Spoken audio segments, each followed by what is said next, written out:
So it's too bad that's a good idea because it'll never be implemented. Damn. Yeah. That's a great idea, though. Because then you wouldn't have to worry about the chopper and all the chaos it creates and wondering if that's a player chopper or not. Make it a different color on my minimap. Duh. But then also, yeah, you would have more loadouts in the game. But you would still want to be the first one to any particular stronghold. So it's like does it all. Yeah, that's a great idea. Activision devs do not play their own game. It's not your dad doesn't support you. You should know. You worked at a coffee shop, you stupid bitch. My name is Casey, and absolutely not fucking Tanner, because my parents don't hate me that much. Hey, did they have just 8 patches lined up, but they just didn't release them because they were on break? No, you moron kids. Then we'll, of course, get into it. Change your fucking name and get scammed. He's feeling under the weather. I probably won't say another word until Stay Humble, so have a good pod, Raz. I'll be here listening. Got it.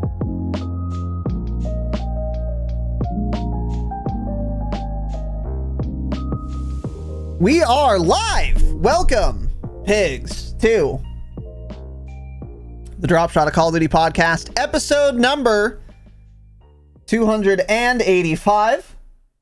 My name is Casey, also known as Razinon, and today, thank Christ, I am joined... Who's that?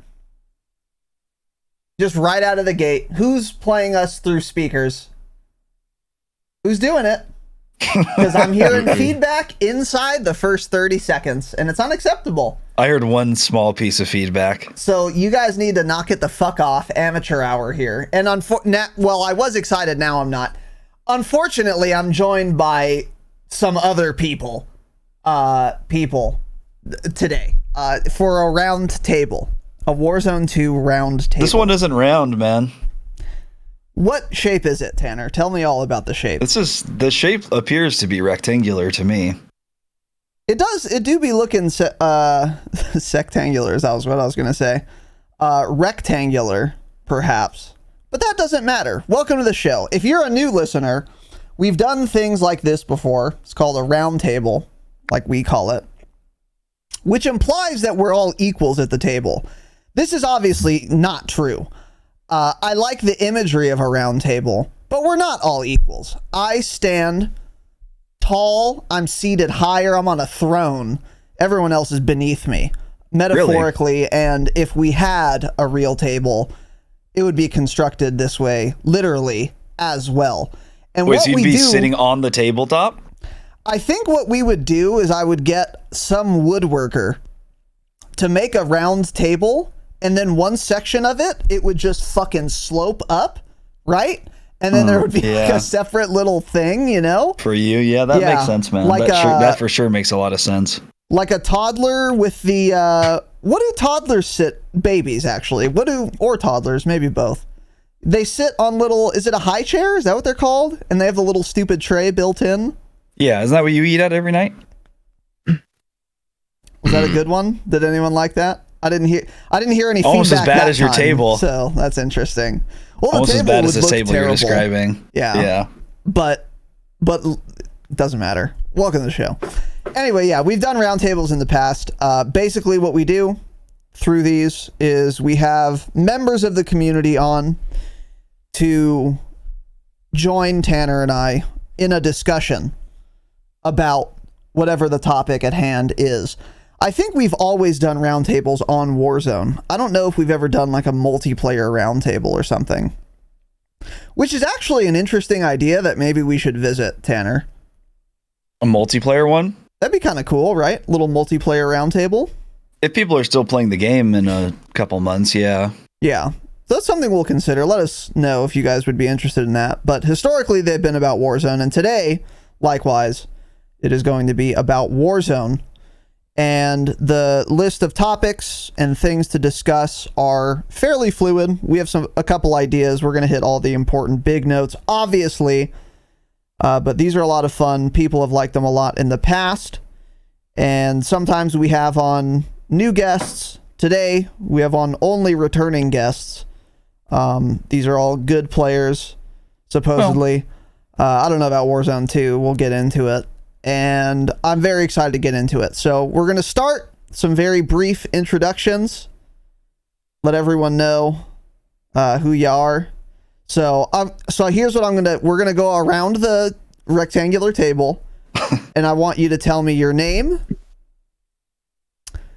your Warzone 1 KD, just for perspective, your input method, whether or not you have the Orion camo, and if you have a Twitter handle or something you want people to find you at. And hopefully you can remember all those things. Wasn't a big list, but we'll try. And don't worry, I'll remind you if you forgot anything. So we'll start with top left here, Cope Cowboy. Well, I certainly forgot the list already. Don't remember. Cope, my Warzone 1 KD was 2 point something, can't remember. Okay. On KBAM, and I do have Orion. So, yep. Nice. There you go. Okay, that's good. Don't believe you, but okay, that's interesting. Don't have to. It's all right. Next, Jax. Jax, I have about 80% of the camo complete. I'm on PC, controller player, and my Warzone KD was like a 2.3 or something like that. Okay. I can Caldera. Very nice. Very nice. So 2 people without Orion. That's all I'm fishing for here. And I know that none of you have it. I just want you to have to say it. So next, Jake. Yo, what's up? Jake down. Warzone 1 KD was like 3.9. I play keyboard and mouse now. Couldn't crack 4. And I don't have Orion because someone here had to play Warzone to know what to say. True. He's the only one that's played. Man. Valid point. You can't say that. What are you sipping on, Jake? Zero sugar Canada Dry. No What true is Best Canada drink in Dry? existence. What, Ginger ale. Country too. Got it. Okay. Got it. I don't drink ginger ale, so certainly not by Unsophisticated. itself. Yeah. Well, anyway. Okay. Thank you. Next, Papa. I am Papa Shitta, backed by popular demand. I don't drink Canada Dry, Good. Zero sugar ginger ale. Okay. Good. Just start. drink water. I think Caldera KD in Warzone 1 was somewhere around a 2, but my all-time was like 1.7. Okay. I don't have Orion. I have a job. Okay. That's So, interesting. yeah. Interesting. Sounds like you need to drink Canada Dry. And keyboard and mouse is what you said. Yeah, keyboard and mouse. Yeah, okay. And you have played on controller before, though. Yeah, I started Warzone 1 on controller. And the same is true for Jake. Did you switch to KBAM before Warzone came out, Jake? No, you didn't. No, I swapped like 6 months in. Yeah, okay. I started on controller. I mean, I did drop a 30 bomb on Fortune's Keep like 2 months ago. So On the toy? on the toy, yeah. Interesting. Nadia dropped 31, but yeah, she's Adaptable. better. It was 33, but Got it. sorry, sometimes I undercut it because, I Yeah, don't want to I make got people feel 34. bad. Next, okay. Tanner. Hey, how are you? Good, man. What were the questions? Warzone KD, I don't know, 2.5, I think. Doesn't matter. I'm not good. It's only gone down in the last year and a half. It's never once gone back up. We are in our 30s. Yeah, it's not going any higher. The highest it's ever been, it's never getting back up there again. Yeah. I play on KBAM, of course, as you guys know. And I have Polyatomic. I don't have Orion, as Lag says. Don't have Orion, huh? No, I'm not there yet, man. I'll have it sometime. Not yet, though. Okay. Next. Hi, my name's Razinon. Casey, Don't aka say next Razinon. for yourself. Well, I keyboard and mouse Warzone 1 all-time KD I think was 155, which is stop, don't laugh at me. Don't laugh at me, and it's the lowest here. But still like 95th percentile, pretty good. Yeah, But sure, man. Caldera KD was higher. I don't know what it was, but I think it was like I don't know what it was. 1.56, I think. Stop. It was higher than that. I think it was like 1.9 or something. I think you were a 1.7, realistically. 1.7 or 8. Probably toward the end of Caldera, yeah. I could check. I'll look into it. Because now I'm curious. Yeah, but anyway, once those tokens came out, man, your KD went up. stop. Don't say that. Chapter 3 was 1.97. I don't know what Chapter 3 means. Can you look for like all of Caldera? All placements? No. Yeah, I don't know. Yeah, it should be. No one cares. It's fine. It doesn't matter. Yeah, my Chapter 3 was 1.97 with 2,300 kills. That's a lot. So that's a pretty good benchmark for kind of where I'm at. So a 2. And I'll edit out the 1.97. Yeah, keyboard and mouse. I bought a toy. It's got the Control Lunatic on it. It's fucking wireless. Look at this fucking thing, dude. Control I've got Lunatic. fucking grip tape. Wait, it's wireless? Of course it's wireless. I've got paddles. I thought all the sweats use wired controllers, don't they? I could plug in. Oh, okay. I Yeah, could yes, you have the plug option in, for both. but Jax, I don't choose the sweats sometimes. use wired usually? Whatever has the fastest input. I don't know what's faster these days, honestly. Oh. I think they always used it for input lag, but I don't think that matters as much. Oh, okay. Yeah. Interesting. In fact, at least for mice, wireless technology is getting so good that data travels faster wirelessly than it does through the cable of a wired input. So you get actually less input lag on wireless mice. Cap. Like these days. Look into it, man. It's negligible either way, especially if you're 30 years old, which I, of course, am. But I've not been playing on the toy. I was grinding for Orion, and since I'm more comfortable on keyboard and mouse, I've been playing again on that. So we're eventually, as Tanner and I have been saying, going to do an episode about the toy, how it compares to the mouse, the keyboard and mouse, the animal. But The toy and the animal. Yeah, I like that. the toy and the animal. But yeah, keyboard and mouse primarily. And I do have Orion. So let me say that one more So you're time. the third person here to have it? I'm the first person. I have Orion, and no one else here does because I'm better than them. So let's just start there. Now, today's topic is Warzone. Warzone 2, the round table. I am very curious what everyone's impression is of Warzone overall. I've played with, I think I've played with all of you at some point. I don't know about for Warzone 2 specifically. I don't know if Jax, you and I have ran, but everyone else I have. So I have a sense of where everyone's head is at with respect to Warzone 2. But I want to start before anything with what were your first impressions of Warzone 2 and what are they now? So I'm going to answer this first to give you guys kind of an example of what I'm asking. My first impression was, boy, I really hate this looting system and it is slowing me down profoundly in a way that I did not anticipate. And I feel like this is really going to slow down Warzone 2 as compared to Warzone 1 in general. Now, I'm kind of getting used to the looting. It's still cringe, but the worst part of the looting now is not the time expenditure, because once you get used to it, it doesn't take much time. The problem now, I think, primarily with the looting is not being able to pick things up that I want to pick up, which is Because it's bugged, yeah. Yeah, so that would be a time expenditure, but not because looting itself takes a lot of time. It's more that looting in the current state, because it's impossible to pick things up that should be easy to pick up, takes forever. So my impression now of Warzone 2 is a lot better than, you know, day one or even week one. And now that I have Orion, I'm going to be fucking balls deep in Warzone 2. And I'm very, very excited about it. I've been having a ton of fun, actually. It's very different. And the last time I played, it was like super good time. Super good time. Besides crashing, obviously.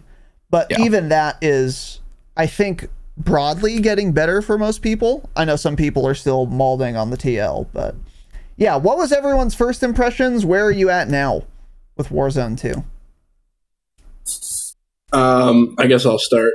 My first impressions was I fucking hate it. Except for the map and the gunplay. I mean, I like those two things, but yeah, everything else. What do you like I about hate the it. gunplay? I'm curious. There's some sort of recoil, still not a lot, but more than I see. Warzone 1. Yeah. The guns sound good. They're pretty slow for the most part, like ADS times and things, but still decent. And everything else, I hate it. It's growing on me a little bit now, though. The mid games are still way too fucking slow, and the looting and everything like that is trash. But it is growing on me. And end game is super fun. Yeah. Yeah. That's Okay. about where I stand. I hear you. Okay. I'll say I'll say this map is way better than any map we've had so far. Better than Rebirth, Fortune's Keep, Verdansk, Caldera. I think it's like the best map they've I made. agree with you, actually. Yeah. It might be the biggest, but there's so many vehicles that you can just move around so easily, I feel. I'm really starting to like the map a lot. Now that we've like played it enough, I can actually tell like it is a really well designed and fun map to play, I think. But I agree, like the looting at first I thought it would be a problem, trying to like figure out what you should store and stuff, but after like literally 10 games, you get like used to what buttons to press and like what things you should be keeping. And I agree with Cope that end games are so much more fun than Yeah, like, the last 6 months best of endings Caldera. we've ever had, I think, in Warzone. More fun than most of the Verdansk ones. But it's just because like there's so many people at the end because no one dies mid game. Yeah. Not necessarily a good thing, but it makes for fun endings so far. Yeah, because they don't get beamed before endgame like they would in Verdansk, or excuse me, in Caldera especially. Like people actually live till endgame. Like there were games of Caldera, if you would, and some of you experienced this yourselves, but if for those of you listening, like if you watched big streamers, the game would be over in like the 4th or 5th circle because they would kill everyone. And that the reason that was possible is because they could actually down you and finish you from 150 meters. And like you don't see that happening anymore. The game you're not really able to kill people that early, and it really does force you till those like final few circles. Yeah. Really small, which does make for like fun dynamic games. The most fun game I can recall on Caldera, in fact, ended in, I think it was like Lagoon. It was on the edge of the map somewhere. I don't know what it was called, and I don't care. Fuck Caldera. But there was water and shit, and there was a bridge. I think it was like the eastern side of the map. And we were playing quads, and there were just entirely too many people alive.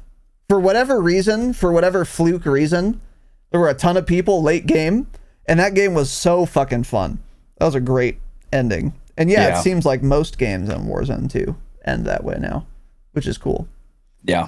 Makes up for a depressing mid game, but yeah. Very depressing, yeah. What about you, Jake? I don't know. I mean, I rage more than anyone, and every little thing pisses me off. But besides that fact, I am really liking Warzone 2, actually. I think just because Caldera got so far from a BR, everyone was just coming back with tokens and 3 gulags and fire sales and jailbreak, just so many ways to come back that I don't know. I feel like it's much more of an actual BR now, and you have to play. I think you have to play more so as a team, unless you're obviously like top. True. Top. Yeah, of the you cannot food split chain this player, game, really, huh? Yeah, I mean, especially right now, just. I think what makes the end, like, I feel like what makes the fight so much more fun compared to like Caldera is because the one thing that drove me nuts about Caldera the most was the lack of cover. You just so many rotations where you're just running through an open field, and you can get just beamed from every angle, even with slide canceling, even with the faster movement. In this game, it feels like cover is like so, like, I feel like they thought about it more, and like the zones pull to spots with adequate amount of cover for the amount of people left. So it's like, I think you have to rotate earlier and play it smarter, but like there's adequate cover for everyone. So it's like, okay, we have to fight for this building, but like once we're here, we can rotate almost anywhere from there, because there's berms, there's ridges, there's rock. Like the rocks, you can dive behind a rock and it will cover you. Yeah. Yeah. Whereas like Caldera, it's like it's just never gonna happen. You can stand behind a tree and just get shot right through the tree. That just drove me absolutely insane. Yeah. I don't know. I just feel like the map is so much better in terms of the way it's designed and where the circles actually pull to, that just that fact is making it more fun, because people say it all the time, oh, positioning matters a lot more, but it actually does a lot in this map, in this game, with the movement and everything. So I think because of all that, I've been enjoying it a lot more, at least compared to the end of Caldera, because I just lost all interest. Yeah. People just ballooning feels so on me much and different landing now, back too. on me. Yeah. Which is like, I feel like people take that for granted that keep bitching about Warzone 2. It's like, dude, would you really rather be playing on Caldera another year? Like, the Verdansk wasn't coming back. Would you seriously rather take Caldera again? Or I guess everyone plays Rebirth now. You'd really rather play like another year of Rebirth than play this game? I just don't understand it. But what you're saying about like the way it's like designed, I've noticed too, one thing that's cool is it comes to like, on Caldera, there'd be like a massive mountain and then just a steep drop off, like a steep cliff. And then one team was on top of that. The other team was below. With this map, there's a lot of like ridges. Like we had one ending over by oil that we won that game, that we stayed up on that ridge. Yep. And it's like, those are more fair fights because I'm not that far above you. But we played smart and we stayed up there and we ended up winning that game because we had better positioning. But it's not like an overpowered position like Caldera was, where you're so far ahead or you're so higher up that there's like nothing the other team can do. So I feel like there's a lot of that when it comes to the verticality on this map too, which makes it flow and play a lot better in general. Mm-hmm. I feel like a lot of the randomness of like, oh, well, I had this really good spot on Caldera, but some guy threw down a portable balloon and flew right on top of me and killed me. Yeah. And took it. And like dying to that stuff, when I play it smart, I rotate early. I say, okay, I want to get here because this is going to be the power position. And then I just get landed on, or I mean, now I guess they can sit in a heavy chopper and float above you, but At that's least the you'll see difference. them coming. Yeah, exactly. At least you're aware of it. Yeah. Yeah. Whereas Caldera, it was just so random. You're like, oh, I guess I'm dead. There's a guy on me. He landed on me. Cool. Yep. Cool positioning guy. I totally agree with that. Yeah. And that's something we had been saying is like the balloons were really cool and they were really fun and they were needed on Caldera. I'd still rather play with balloons on Caldera and just die to that, as cringe and random as it is, than not have balloons on Caldera, because that map was just so hard to navigate without them, I think. Or maybe I wouldn't, man. I don't know. I really it was very liked- boring before they added all that, though. Yeah, too. It was too was. slow. Because it's so open. There's no cover. You try and rotate and you just get beamed from 250 meters away from a guy who got his loadout within the first minute and 30 seconds. Exactly. And can just beam you from so far with no cover. And this game and this map is just, I don't know, it changed it up a lot. Maybe my opinion will change, but so far it's just like, I think the map design is kind of, I mean, people are obviously liking it, but I'd still even think it's underrated in terms of like how it actually plays. I think people are going to like it more and more as we play more and get more circle endings. I agree with you for sure. And this is a point Tanner made where you just said, yeah, it feels like a standard, it feels like a BR map, like a PUBG map or whatever. And there's a reason that, like, you know, PUBG was the most popular BR of its time. And there's a reason it was so popular. And I mean, there were a lot of reasons, I'm sure, but one of them was like the map was designed well. So it's not a surprise that if this is in fact a classic BR map, there are things that make for a classic BR map that make them a good map. And I think we have a lot of them on this map, which is like you're saying, there are elevation changes. I would argue more than Verdansk had, because Verdansk, it felt like all the elevation changes were on the edges of the map, which were not relevant often, or they were in buildings, because obviously you could go up a building. But on this game, there's like actual topography, not just on the fucking edges of the map, but throughout the middle too. I mean, you look at Observatory and all, like the outgrowth of that, but even other places as well.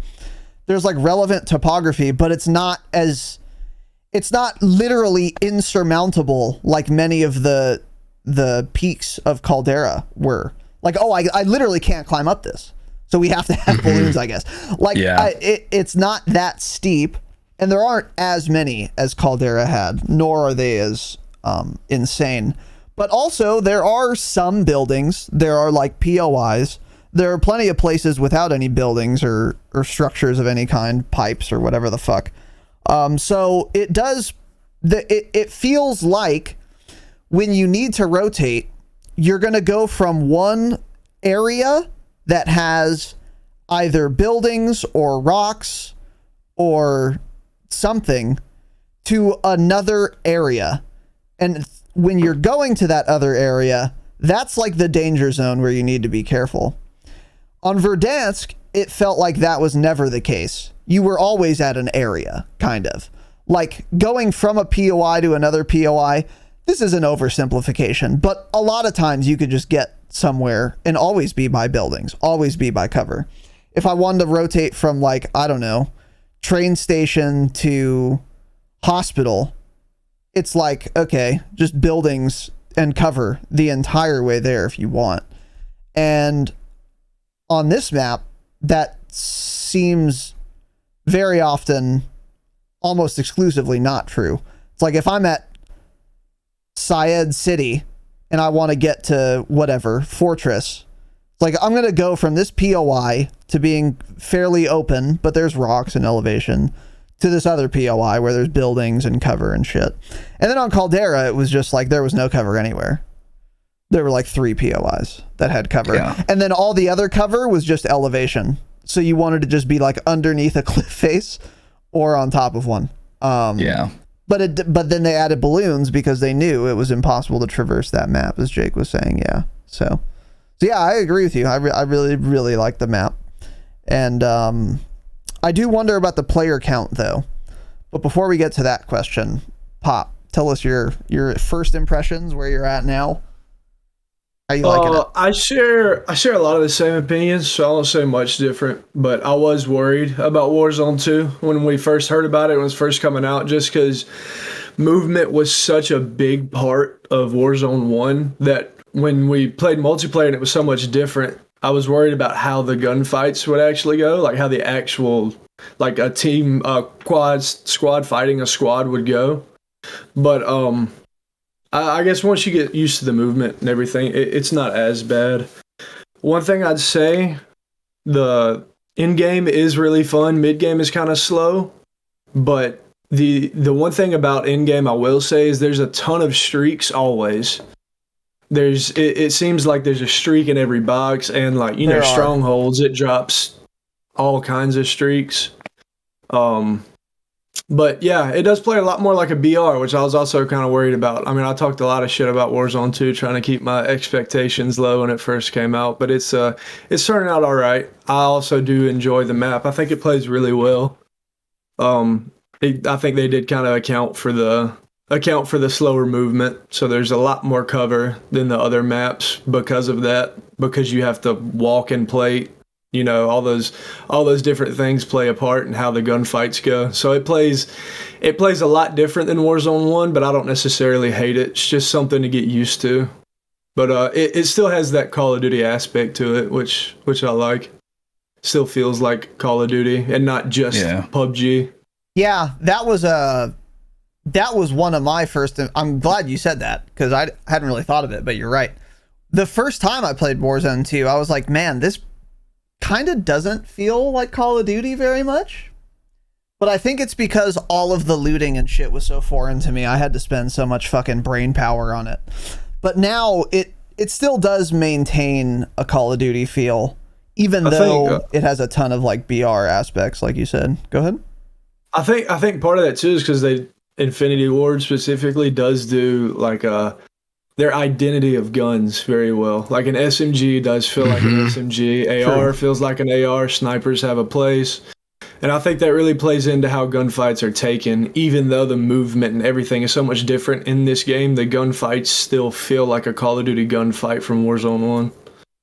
Yeah. They still have share the same similarities. Yeah, I agree with that.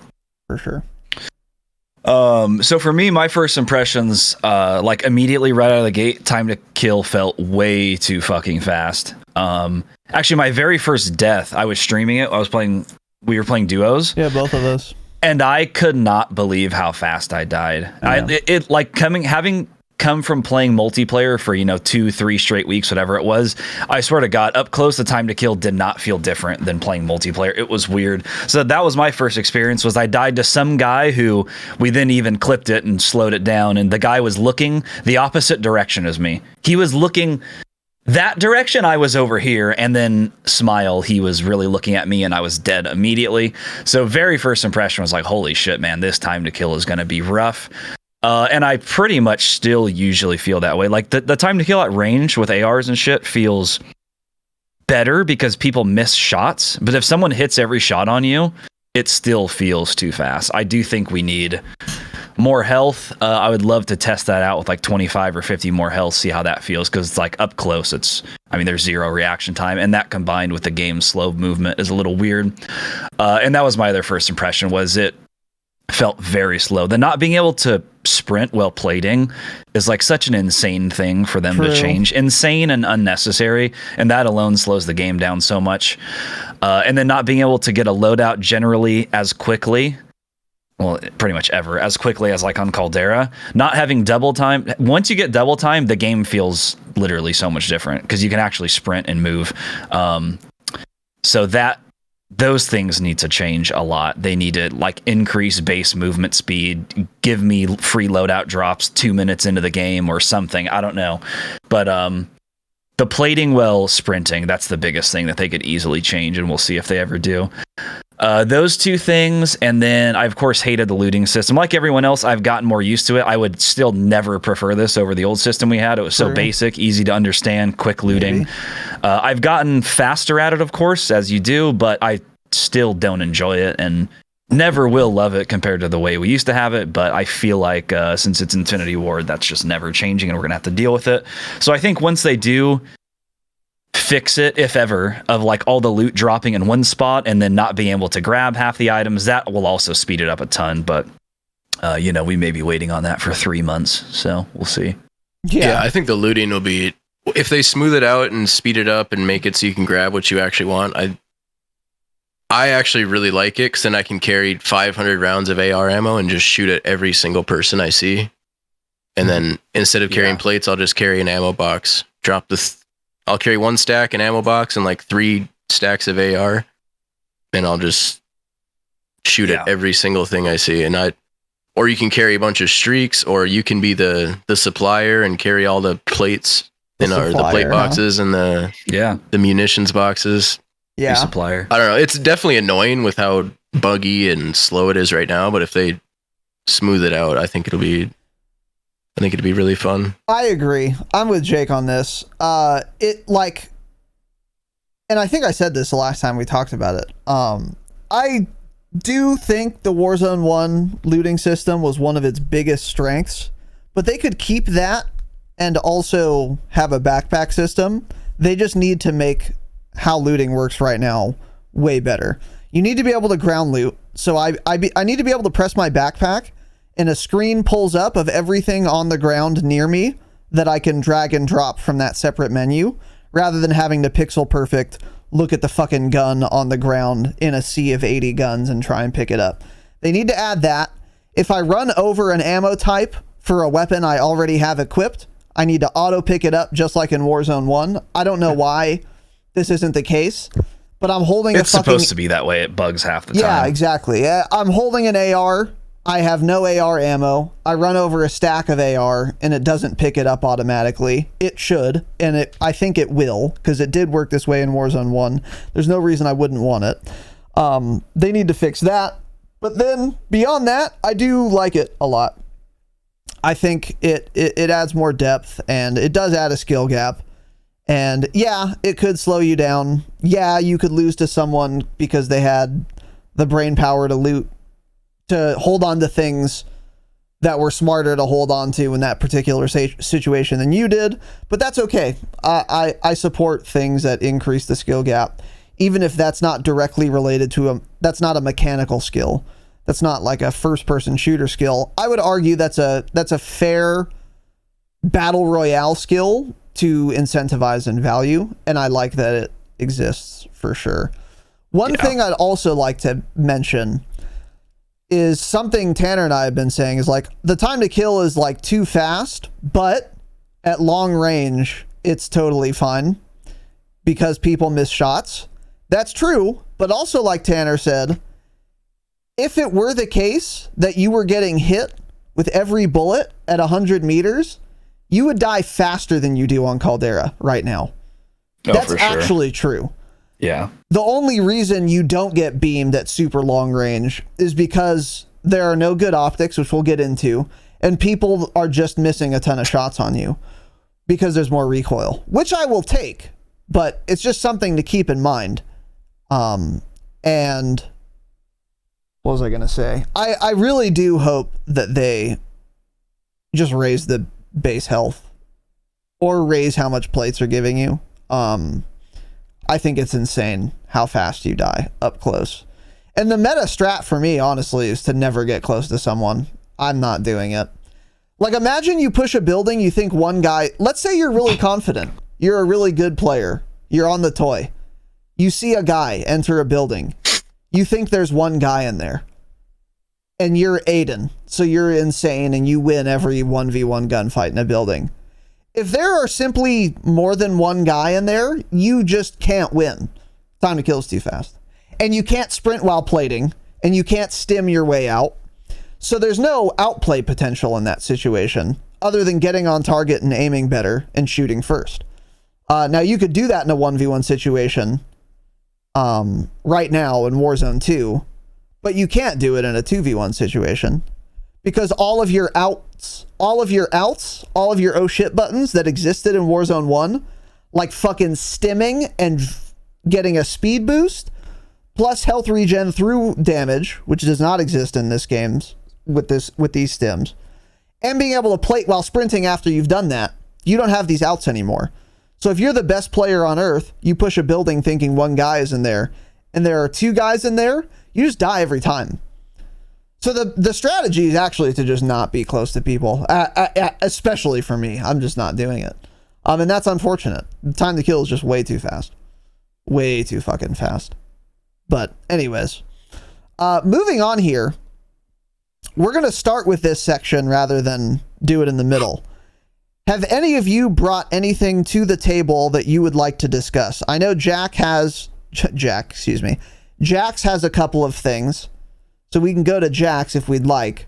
But since I know Jax has some items, does anyone else have any items that they'd want to talk about at the round table today? Got it. I think Jax better bust the list out. Jax, bust it out. Bust it All out right, man. for Bust me, that buddy. thing. All right, so I want you guys to decide too what we should talk about. So we can either talk about what attachments we're using, what we want to tune for. Oh yeah, we got all that stuff written down. What meta stuff you guys are using, and then what to put in your backpacks. Let's just start with that. What do you guys put in your bags? Yeah, I think that's a good one to start with. I wrote down everything else. If you have a basic bag with the 4 or 5 or 6 slots, a medium bag and a large bag, what are you carrying? Yeah, that's a good question. I was gonna say this when you guys were kind of talking about the looting. The one thing I would love for them to change, and I don't know if you guys agree with this or not, but when you kill someone, it drops their primary gun and then their stack of ammo. I wish they would pop their money out of the backpack at the same time, because 90% of the time when I kill someone, I don't give a fuck about their ammo, their anything else they have other than their money. That's all. That's most of the time. That's all I care about. If you want to make me go in his backpack for a fucking streak or plates or whatever it may be, Self-res, fine. yeah. But self-res, all that shit, I'm fine with that. But at least put the money on the ground, because that's really the most important part. Because if you just finish a team fight and there's a buy 10 feet from you and you're also getting third-partied, I need to grab that money, sprint to the buy for my teammate or whatever, and I don't have to go through 9 fucking backpacks for it. That's a good point. I would rather have money drop out than their gun every time. I don't ever take people's It's the only thing the only thing I care about. And it already drops the ammo as well out of the backpack. So why not the Or cash some too? of it. Because there are times where it's always ideal to loot everything the guy has, just in case he has 8 self-reses or gas masks or whatever. So you can keep those in the backpack.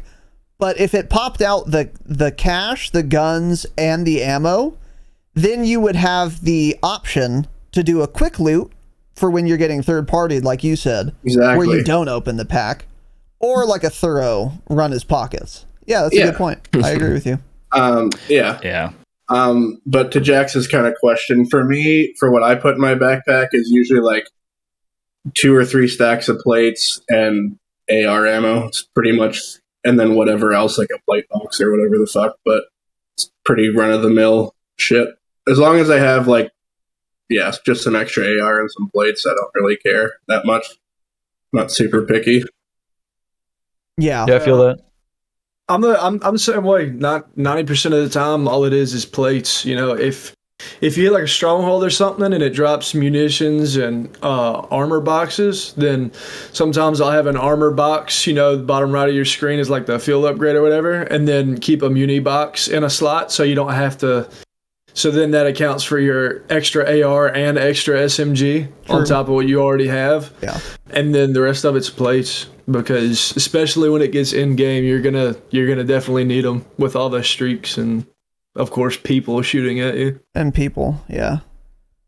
One thing I've noticed is that I have, just because of how the game plays right now, and maybe this is partially my play style, I'm curious how you guys feel about this. If I am low on ammo, it's assault rifle ammo every single time. I don't think I've ever run out of SMG ammo. So you have 2 separate like inventories. You have like your character inventory, which is like your, for example, SMG ammo in the mag, and then also your spare SMG ammo up to 150. That up to 150 is in like your character inventory. And then you can carry even more in your backpack, which is like the separate inventory. If my character inventory is full on SMG, I have never once run out or even come close in Warzone 2. On the other hand, AR ammo, I can have a full character inventory of AR. I'm still running out all the time. So I think one thing I need to think about more is in the backpack, don't carry SMG ammo. Do AR instead, because you need it way more. You guys have the same experience? Yeah, I never carry extra SMG in the bag. Yeah. Well, plus, even if I have a large bag, there's never a slot dedicated to SMG ammo. Yeah. I've been running like dual pistols a lot too, so it's like you need literally 4 bullets to kill someone up close. So you're never, I mean, I don't even ever get close to needing SMG ammo. Yeah. That might be the case just because how quick the TTK is right now. I mean, it's not, you're not spending a lot of bullets to down somebody close exactly. with a film. So you're not going to need the extra bullets. Yeah, if you go through 180 rounds of SMG ammo, you're either dead by now or you've killed 14 people and you can loot their ammo now. Yeah, true. Yeah, good point. Yeah. Yeah. So I just keep AR mainly.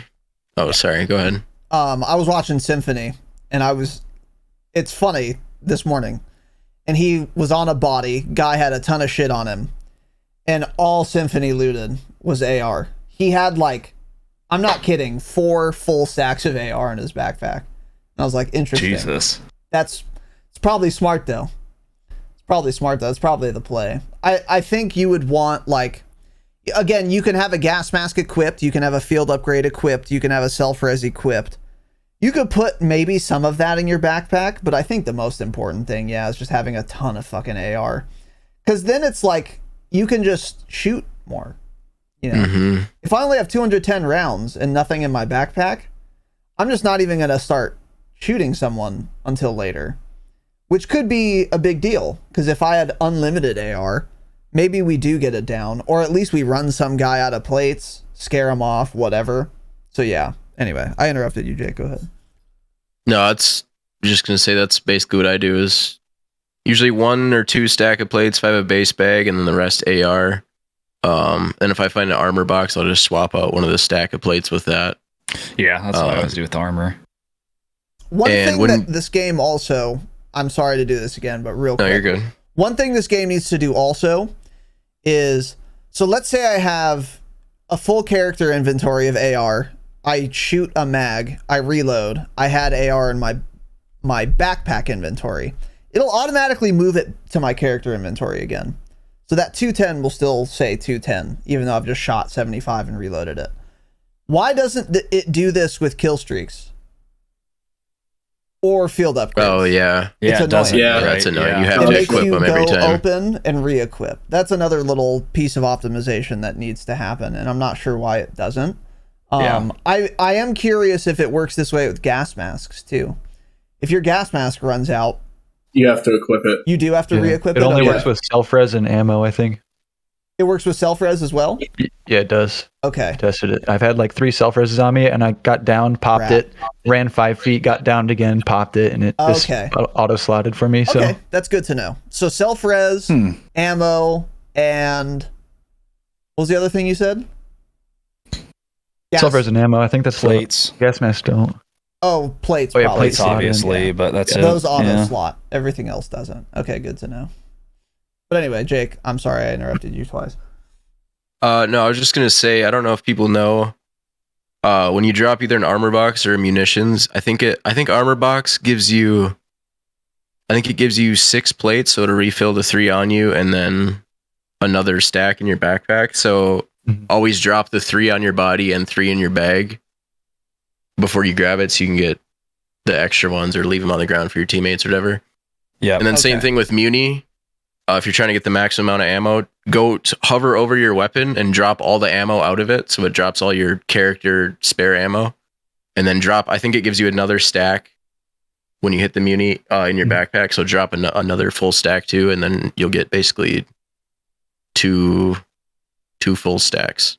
Yeah. I like Yeah. doing that right when we clear a stronghold. We just, everyone drop your ammo, we throw a muni down, and then we all have a stack in reserve and then full AR.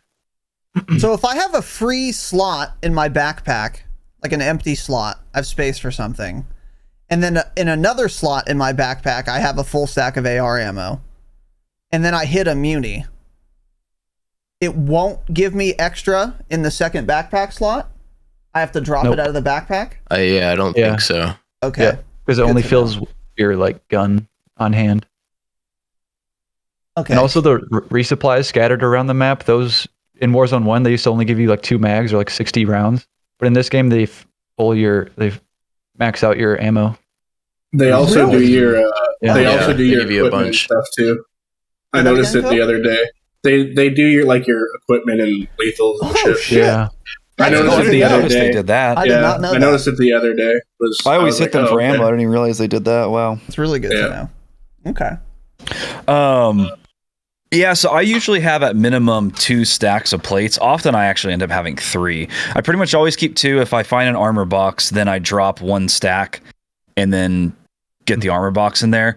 I honestly a lot of times don't run extra AR, and I guess that's why I'm always asking Jake for AR ammo now that I think about it. You guys are like, I kept always asking. I was like, I don't know assume how.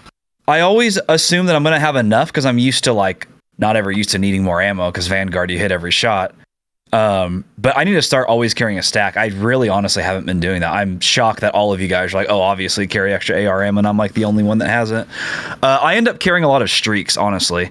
I will very often have 1 streak on me and 2 in my backpack, which is also why I usually have plates, something else like some sort of armor or muni, and then like 2 streaks, or even I'll have a revive pistol on me that I can use on teammates. I haven't ended up using it yet. It usually ends up using it on myself or I die with it.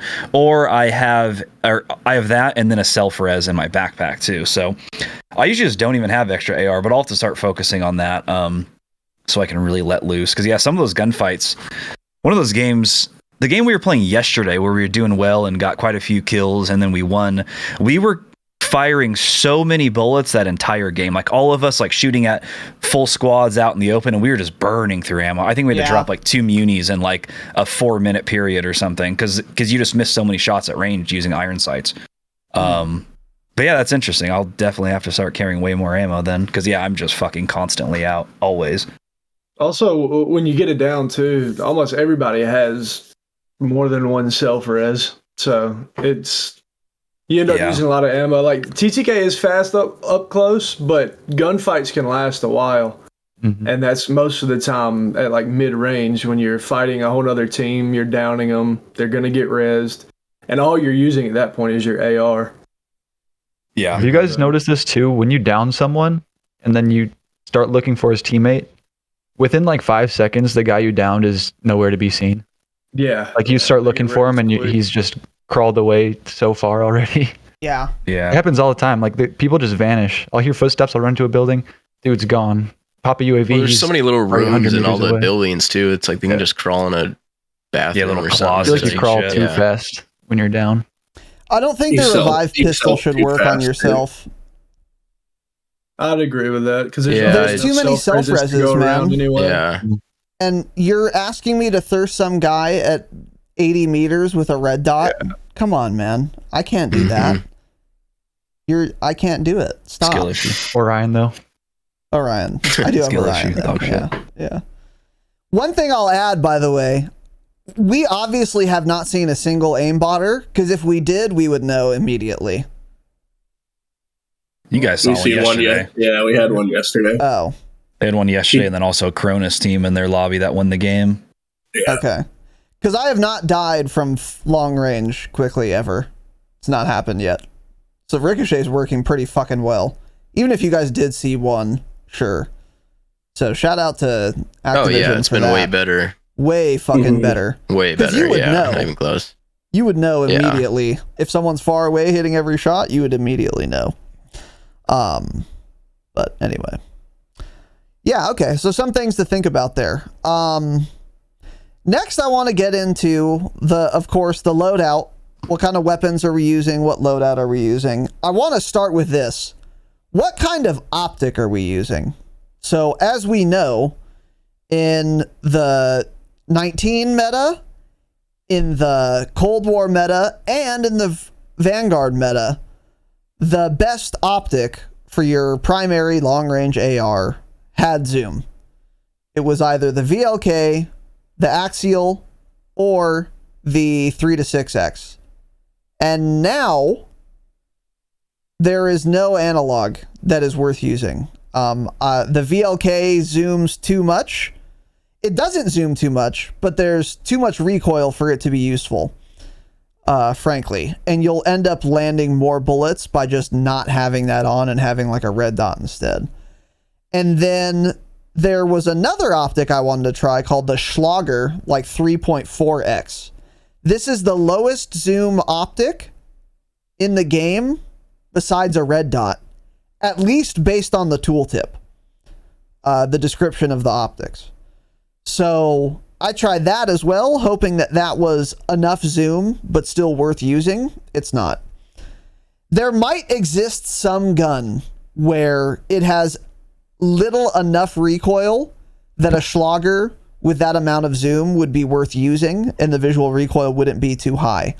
I am, for example, very curious what an M13, which I have and many of you listening don't, shitters, I killed the chemist, with a Schlager and full recoil attachments, if that has little enough recoil to actually be usable with a Schlager. And maybe if not the M13, there does exist right now some other gun plus attachment plus pro tuning combo that makes it worth using. But presently, I have not seen anyone doing that, and I have not been able to do it myself either. And when I tried a Schlager on like an RPK that was built largely for recoil control, I was still missing more shots far away than I was by just using a basic ass red dot. And the red dot is an improvement over the iron sights, by the way, because then I was like, the red dot isn't really giving me much zoom. I might as well just use iron sights, get a free attachment slot. That's a mistake. Not because the RPK's irons are bad, because they're not. They're excellent. But that little bit of zoom, whatever it is, that the red dot gives you, makes a huge difference. So I don't think iron sights is the play for your primary AR. And I don't think the Schlager is either, unless it has very little recoil. So I think right now it's the red dot. And then the question is, which red dot? I just use the Cronin Mini Pro or whatever. I know one of the meta Is that the ones. blue dot one? Yeah, the blue dot one. I know It's my one of the favorite one, meta too. ones for Warzone right now is some other one. I don't know. What's it called? Jake, you The put me AIM-OP. onto it. Aim up V4. Yes. Okay. So as far as the tooltip in game, the pro of that optic, the aim-op, is precision sight picture. And then the con is ADS speed and aim stability. And that is the same pro and con list as the Cronin Mini Pro or any other red dot. So my question is, why is anyone using the AMOP? Does it in fact zoom in more than the Cronin Mini Pro and it just doesn't say so? Or what's the story there? Why are we using that? Or are we just copying Tfue? No, I like it because like I tried using iron sights for a few days, but in this game, if you put a suppressor on, like I saw Iceman Isaac showing this, the suppressors work like they do in real life. There's way more smoke coming off your gun, like the end of your gun, if you have a suppressor. So I tried using a couple different red dots, and they're okay. But the reason I like the AMOP is it sits up a little bit higher, so like you don't really get much of that smoke obstructing your view, and it's just super clean. Just put the dot on them, and it never. Oh, interesting. Okay. The smoke from because I always run a suppressor in Warzone, so just not having that smoke in my reticle is a lot nicer. So it doesn't feel like it zooms more, though. I don't notice the zoom at all. Zoom more now. I swear to God, though, it feels like there's less visual recoil. Like when you use it and then go to another red dot, maybe it's just because it's like when you use the blue dot reticle, it's not a round bezel, so it like gives me. When you use the AMOP V4, since it's round, you like know right where to keep it, right in the middle of it, and that feels more natural maybe than using a round dot in the middle of like a more square-shaped bezel. Yeah, I don't know. Because the AMOP V4, I don't like it because of how much it takes up your screen, but it does feel like it's easier to hit shots at range for some odd reason. And that could be something to do. Yeah, it probably does have minus 3% recoil control or something, just like the VLK did. Minus 30% recoil. Yeah, and for those of you listening, just so you know, that's literally true. Once like data mining started, this is actually a year and a half after Warzone came out. I think Exclusive Ace broke the news. He was like, hey, by the way, guys, having a VLK literally reduces recoil. Like they don't say that in game, but it actually reduces recoil. And then that was true with the Axial as well, and almost certainly to 3 to 6x. So it is absolutely possible that certain optics reduce recoil and some more than others. Maybe that's why the AMOP is common. Well, yeah, what optics are everyone else using? I got a TAC 56 build from Lag that is using the iron sights. And I actually really liked it because without having that optic attachment on there, you're able to use the high velocity rounds, 60 round mag, and on top of that, a barrel, muzzle, and under barrel. And I'm sure it comes down to the tunes. I just copied his. I don't know what they are, but it doesn't move at all. It really doesn't move at all. So I don't think it'd make much of a difference if I was able to put a sight on there or not. And I don't know that I'd want it because interesting. That is one of the few guns that you can definitely use irons on. I was gonna say maybe it's just the TAC 56 because the irons are so good, but I've never really ran into many problems where I was like, damn, I wish I had a red dot instead of the iron sight there. Because the only time I really notice it is like if someone's running into like a dark spot and I just have iron sights. Sometimes there's so much smoke, it's so hard to see the guy, even with the diamond. I don't know, I've had it happen a few times. I haven't noticed the smoke, but I don't run suppressors on a lot of builds. Maybe that's why. I'll have to try a suppressor now and see how much worse the smoke actually is. Yeah, it's not the worst thing, but it's just, I don't know. At long range, it's nice to have the sight anyways. But I usually run LMGs, so I'm shooting at people from so far away. Yeah. Yeah, same. At least I've been RPK'd up. If I am using a sight though, it is the AMOP V4 because for one, I'm not running 40 games of Warzone to test out 40 different optics. I found out about that one. It felt good, so I just kept using it. Cope, Jax, what optic are you guys using? I'm the same thing. TAC 56. I've been running irons, but I do notice sometimes like I'll lose people with the irons, but usually it's because they're far away and I probably shouldn't be shooting them anyways. Interesting. But okay. Other than if I'm using an optic, it's the AMOP V4 pretty much. How do you position the AMOP? Close or far? Far. As far as I just leave visual recoil. Less, yeah. What I've been noticing, I was noticing this when I was doing my camo grind, which I'm done with because I have Orion. If I was using like a red dot, I would put it far for less visual recoil. But if I was going for like long shots with like a VLK, I'd actually put it close because the bezel's trash and I want it near the edge of my screen rather than like right in the fucking middle of my screen, you know? And yeah, that's just giving you so much more recoil though, visually. But I don't know if it's so much more.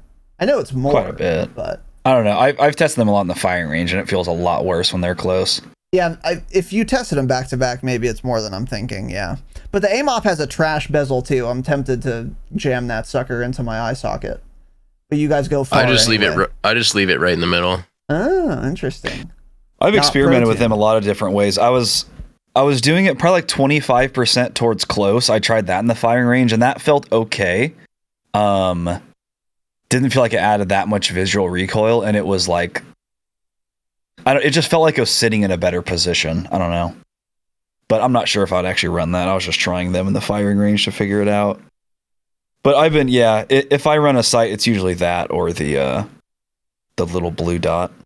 Okay. Pretty much all I've experienced, or the Schlager on some guns. Actually, I've been going back and forth. I generally don't think it's worth it though. For the little amount of zoom you get, you're not even really hitting more shots. I don't think it's really worth it. Because you can just build a gun for lower recoil, like Pop was saying. Yeah. Then you hit more shots with irons. I still use the VLK. I think it's pretty Really? good. Mm-hmm. On what gun? Really? RPK mostly, and then my TAC 56. I run irons, and then if I run like another AR that has bad irons, I'll put a Corona Mini Pro. And then if I use like a battle rifle, like an EBR, I'll put on this. It's like a sniper scope with a variable zoom, 3.7 to 8x, I think, but it feels a lot like the 3 to 6 from the Luca Bandera. Yeah, I think so. But it's a lot like the 3 to 6 from Vanguard. Yeah, it is. Whereas like the first zoom doesn't really even feel like it zooms that much, and the second one's quite a bit. Yeah. So I have a question, Jax, and I'm glad that you used the VLK because it made me think of this. One thing that really elevated my game in Warzone 1 from watching a lot of people play that are really good, Tfue pioneered the strat. Maybe one of you can guess, but you probably won't. Mounting. Mount more. Tfue is the mount god. He mounts in every gunfight. And I remember watching him even in Verdansk. He would drive around in a car, and the only reason he had it was to mount on the fucking roof, or not the roof of it, the hood of it. And he would just always ABM always be mounting. That was his strat. One thing I have not tried, because I have tried a VLK in Warzone, and I was like, oh, this is like unusable. Trash. Too much recoil. Doesn't seem worth it. But I didn't try mounting a fuck ton. Are you mounting a lot? Do you find yourself mounting a lot, Jax? Particularly with like the VLK? Yeah, so shout out Bandit. After playing with Bandit like for a long time and watching him just mount like everything, literally, like that, I try to incorporate that as much as I can. Whenever I'm at range, I'll try to mount up. Especially with the RPK, it shakes a lot and all over the place. Even with the VLK, I struggle sometimes. But if you can get the mount, like especially a vertical one, not like a side window, you can get like a straight vertical parallel one. Yeah, it's literally like doesn't move. So yeah, I try to mount as much as I can. So the mounting just feels like a big difference with the VLK. It does suck in this game, but what's that, Raz? It feels like a big difference when you're mounted for your recoil. Oh yeah, just like Warzone 1, pretty much. Okay, like 15% recoil I want to try that, whatever. dude. I want to try that a lot. Do you find yourself in a position often where you cannot mount, or is that pretty rare if you're actually looking to? It's mainly like if I'm like on a roof looking down, you can't mount that shit ever. Yeah. If all you can do is get a side mount, you really can't. Like sometimes your reticle will be in the wall and shit, so it's like that's annoying. It's pretty situational. Like on top of observatory, it's really good. You can get up on the domes on the catwalks, and you can mount and see people 150 meters, fry them with the RPK or TAC V or whatever it is. Okay, easily. That's a strat I need to try. Like use like a Schlager maybe even, and just mount more. Have you tried the Schlager? Yeah, I've messed with it. It feels really good on the M4. The M4 is really bad, unfortunately, but it feels really good on the M4, and some of the, like the EBR feels good on. Interesting. But I prefer the VOK because it zooms a little more. And yeah. I carry like a close medium range SMG. Okay. Yeah, so what other attachments are we putting on that primary? I've been experimenting. Like my RPK right now has a silencer, max fucking damage range, the long barrel. And these are like the silencer is to do silencer things, and it really does conceal your position better, like auditorily, you know. Like Tarkov, for example, there's no mini map or anything, but a lot of people run There should silent. be at it. And UAVs. Let me buy them from Mechanic. Loyalty level 2. One of my greatest trolls on Twitter of the dumb Tarkov community. People will still run silencers in Tarkov a lot of times because they give you really good stats or whatever too, like less recoil and stuff like that. But also, it makes a difference. If you're in dorms and someone's at Stronghold and you have a silencer, they won't hear you. But if you don't have a silencer, depending on your gun, they will hear you. So like that's kind of important. Yeah. Or like woods or something, it's really good to have a silencer just so you're not heard. And I think Tanner was telling me that Exclusive Ace had been saying with suppressors, they'll keep you off the compass. They're designed to keep you off the mini-map even if you're shooting and there's a UAV popped by someone. So eventually it'll work like that, I'm pretty confident. So that would be a good reason to run a suppressor in Warzone. But also, in addition to the pros and cons it gives you, the pros, I guess, you won't be heard from as far away. And I feel like that would be actually quite important, particularly in like solos and duos. So anyway, I've been running that, long barrel, red dot, and then I believe I'm also running recoil stock, and then like ADS time rear grip, which I feel like I should just switch for a recoil rear grip at this point. But what are the meta, what are the best attachments to run for like a long range AR, particularly if you want as little recoil as possible? And my biggest question, of course, which I still have just no idea what's happening in this category, is the underbarrel category. What's going on? Because you can't use the graphs for the underbarrel category, because if you look at like the VX Pineapple, for example, it gives you a fat boost to recoil control. But then you look in the pros and cons list, and the pros are specifically hip fire recoil control, which is not what I want. I want regular ass recoil control. And the best attachments for that are unfortunately muzzle brakes. But if you want to run a silencer, you can't do that. So what is the underbarrel to run if I want max recoil control while ADS'd? And or what underbarrels in general are you guys running? I think the FTAC Ripper is the meta underbarrel right now. I Yeah, think and J-Dog that's did like a little test, and Oh, the dude, is that Ripper's why really everyone's good. running it? Because Yeah. according to what it says, I don't see why people would run it, honestly. What does it say? I think one of them's I think it's aiming stability, hip fire, something, and then the other one's like maybe recoil stabilization. And isn't stabilization the one that hardly does anything? Smoothness is the dog shit. Smoothness. Okay. Yeah. All right. Well, then maybe, I don't know. It's recoil stabilization, hip fire accuracy, and aiming idle stability. Okay. Which also contributes to recoil control, because the idle sway carries over to when you're shooting. Yep. That's the one I've been using. I've noticed pretty big recoil reduction every time I put it on. Really? Mhm. Okay.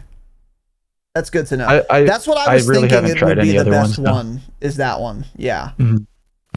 Yeah. Yeah, I think that's what True Game Data was talking about. I think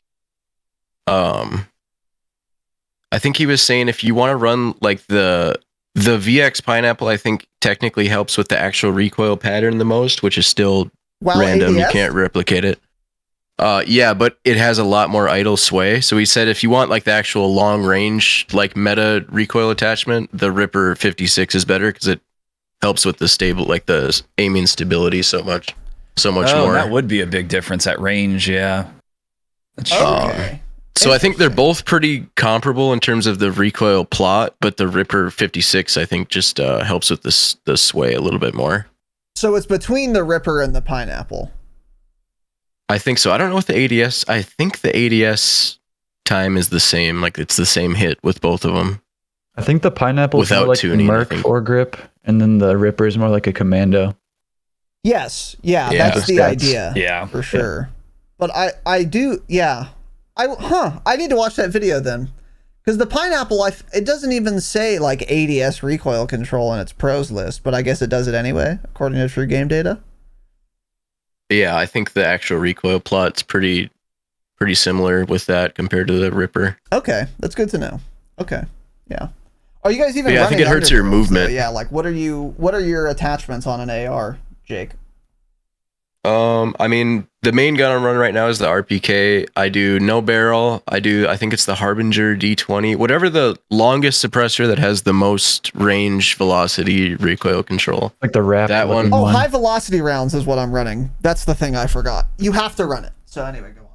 So yeah, I put the high velocity rounds on and then don't use a barrel because I feel like it's not worth running both. So I just use high velocity rounds. I use the optic. I don't remember what stock I use. It's one. I think it's the aiming stability and recoil control one on the RPK. What is that? And then the Ripper 56 underbarrel. Okay, gotcha.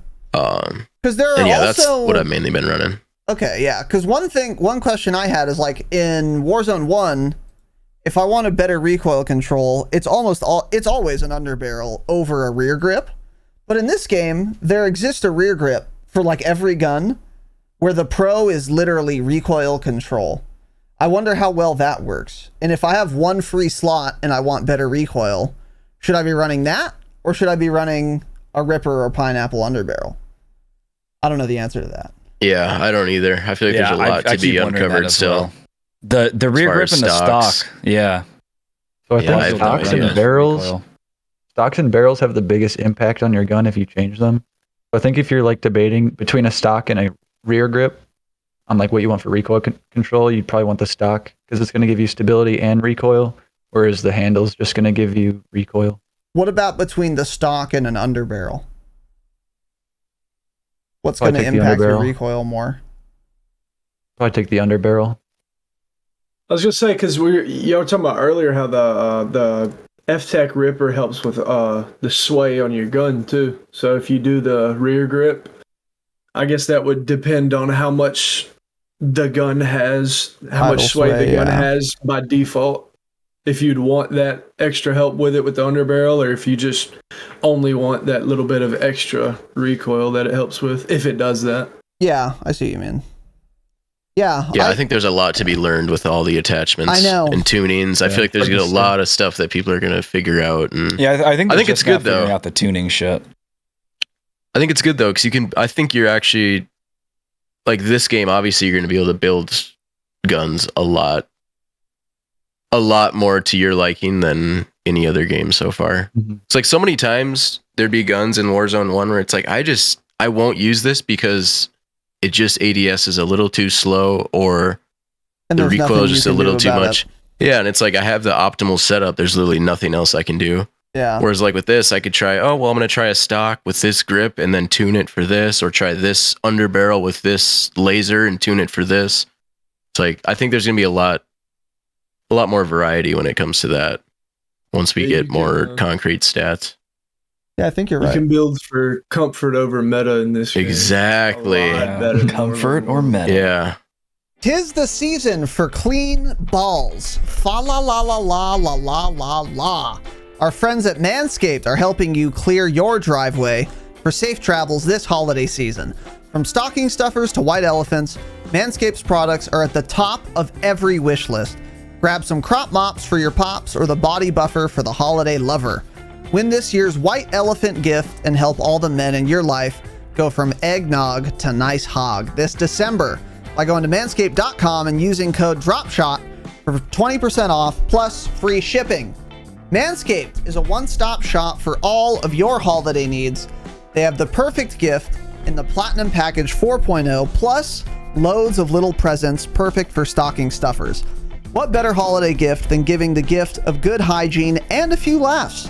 Manscaped offers a handful of their liquid formulations, shampoos, body washes, upstairs and downstairs deodorants, gels, exfoliants, absolutely everything they could need to keep it clean. Don't let their chestnuts roast in the wrong boxers. Get them a pair of Manscaped's boxers. Very nice, very comfortable. Specifically made to keep the area cool and provide holiday comfort all year round. Now that you've gifted them perfect privates, go beyond the grown with Manscaped's full body product line. Does dad have nasty nose hairs? Save his life with the Weed Whacker nose and ear hair trimmer. The Shears 2.0 is their full kit for nail care with scissors, clippers, tweezers, and a file for the traveling man. There's the new Persevere cologne that brings a light, breezy, woodsy feel and gives that fresh tree scent even after the holidays are over. And are you still using a loofah? Well, we're introducing the Body Buffer. Loofahs actually hold bacteria from dead skin. Gross. Help them throw out that disgusting old loofah and get the body scrubber that feels smoother but acts tougher. Lastly, top off the stocking with the crown jewel for their family jewels. Of course, the Lawnmower 4.0. The electric razor's advanced skin-safe technology is a life changer and known for reducing nicks and cuts on his Santa sack. Manscaped is here to make holiday shopping a blast by giving products to love and make them laugh. Get 20% off and free shipping with the code DROPSHOT at manscaped.com. Once again, 20% off and free shipping at manscaped.com and use code DROPSHOT. Manscaped, for a perfect gift that will be the holidays' biggest hit. All right, so moving on here. What about perks? So this is a two-pronged question. Number one, what perk package are you running and why?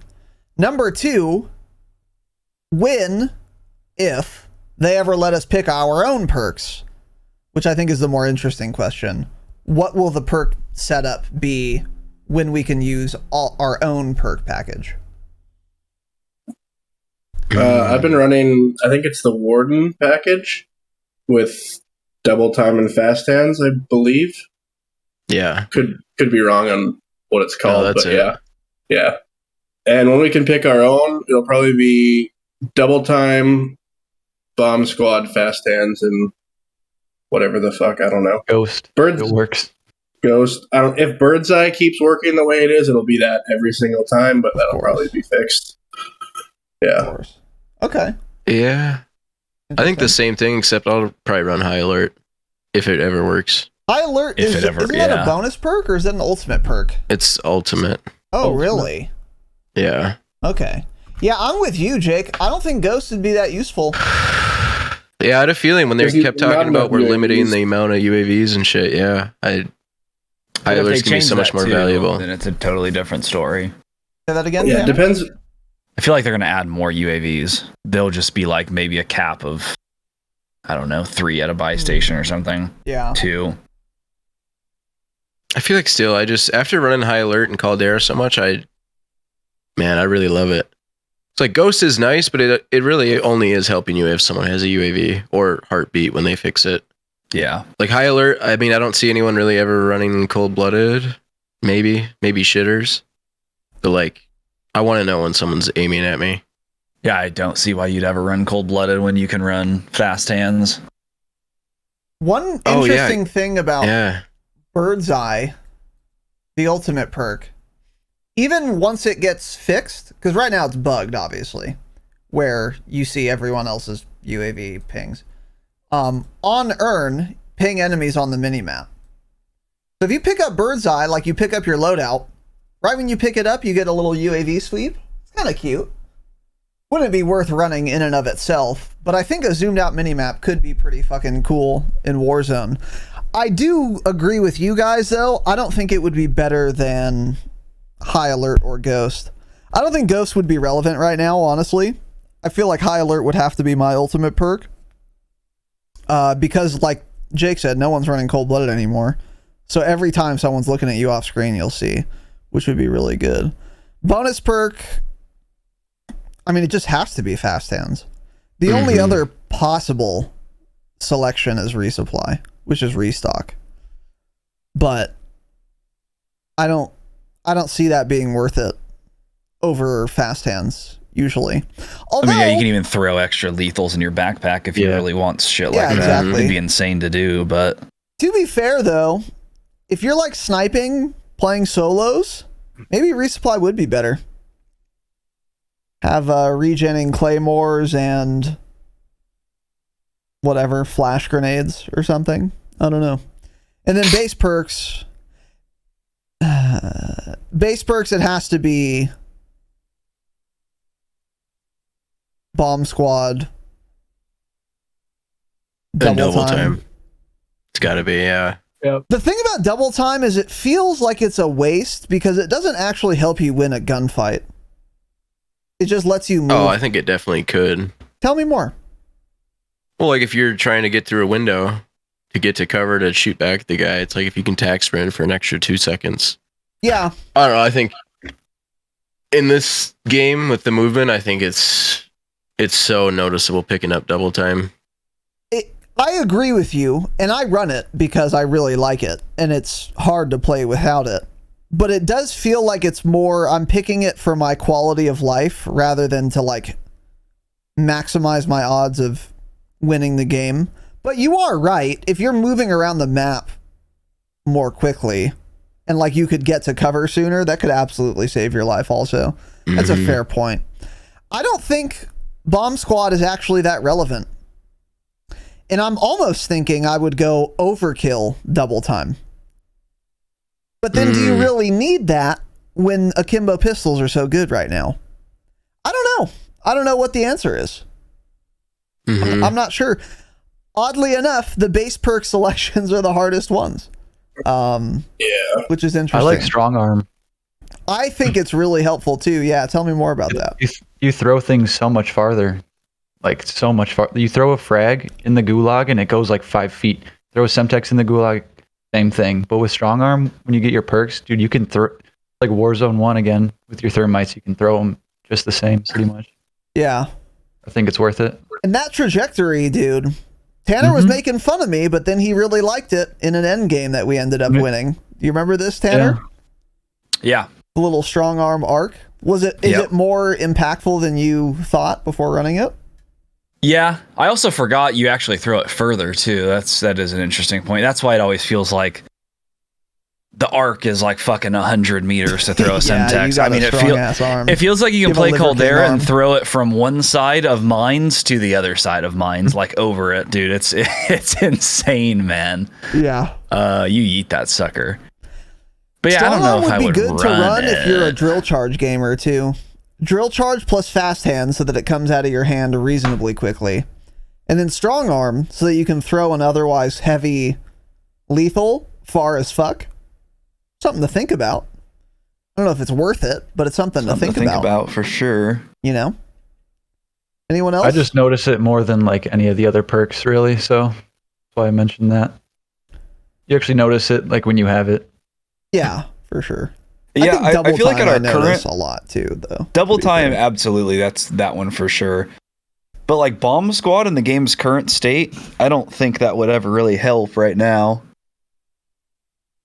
I agree. I'm either dying to a bomb drone or I'm not taking any explosive damage. It probably comes down to it'll probably end up being overkill once they do like weapon balancing, if they ever do Infinity Ward. And like, you know, akimbo pistols don't kill you in 20 milliseconds, then maybe overkill will be worth running, but right now there's no reason to. But then also you can just go buy your secondary. Yeah. So I don't know. That's true. All I need is double time. I don't even need a second base perk. I don't care. Yeah. Give me quadruple time. How about and that? If Battle Hardened actually worked enough against flash grenades, that would be an auto pick. I would pick it before double time if it actually helped enough against flashes, but since it doesn't, it seems kind of useless. I don't get flash that often in Warzone either. It's not like multiplayer. Yeah, I mean, me and Jake were about to absolutely fart, piss, shit, and dump on Tfue and Nade Shot, Symphony, and FIFA Kill, and FIFA Kill, but then because they're cowards, they flash grenaded us and then we died. Cowards. We were literally looking down the stairs, banging them. and then we got flashed. Oh and it was yeah, all over. FIFA got smoked. I thought We he was were an in a actual pretty AI bot. decent little spot before getting flashed. I there. actually, yeah. He was standing in the smoke, just standing, man, standing still. Doing a standing man. Gunned Yeah, him that's down kinda with the good. double pistols and just thirsted him instantly. Instantly. Just a thirsty, yeah. Doing the FIFA still, You're a yeah. thirsty little boy, yeah. Anyone else getting active? One other thing I want to mention, actually, before I take it again to the table. Tracker in multiplayer. I was using this a lot in Ground War. I don't know why, and maybe I'm just dumb or something, but Tracker in this game is way better than 19, and it's super fucking useful, actually. And it got me a lot of kills in Ground War. I do wonder how effective that might be in Warzone 2.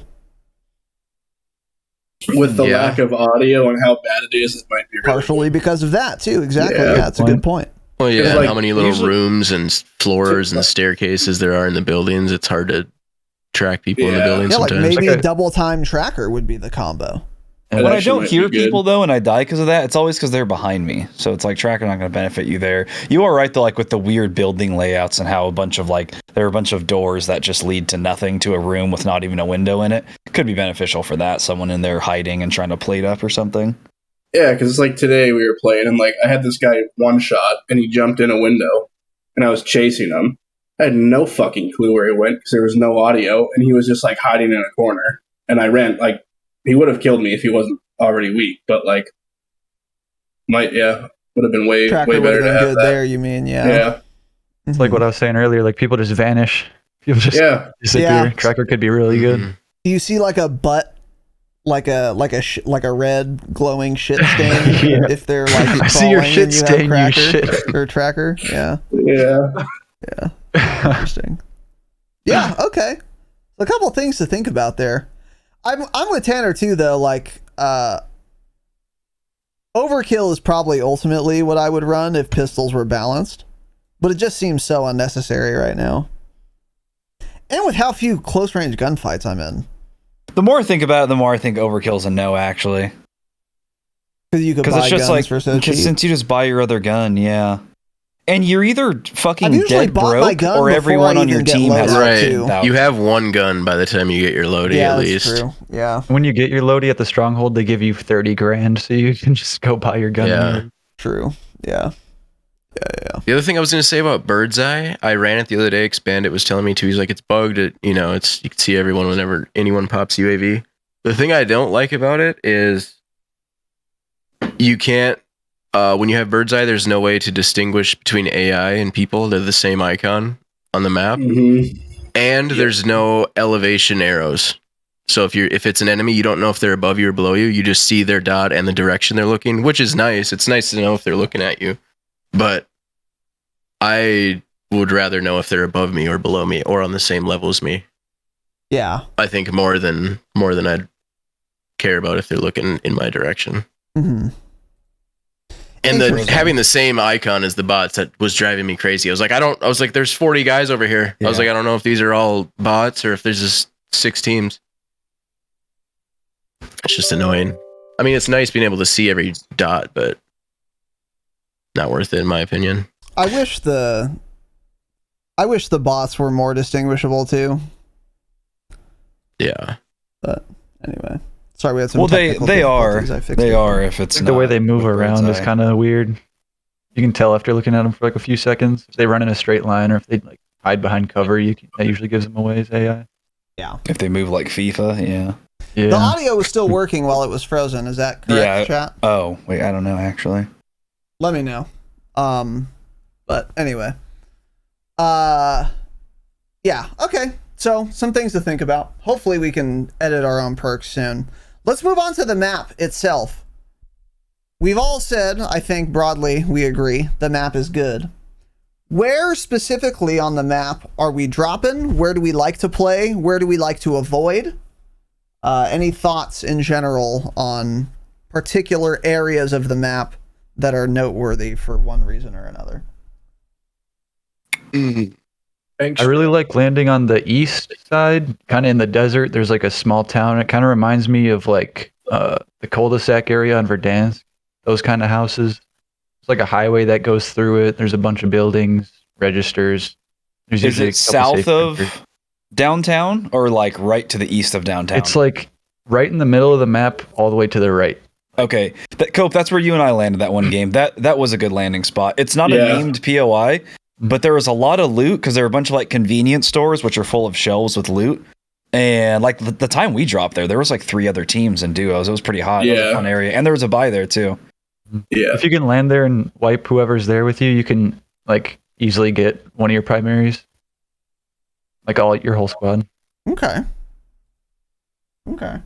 One Anyone of the else? most common drop Where we- spots. what about the map? What are we thinking? I mean, all you need is hydro, baby. Just land hydro, stay there the whole game. All you Stop, need is that's not- hydro.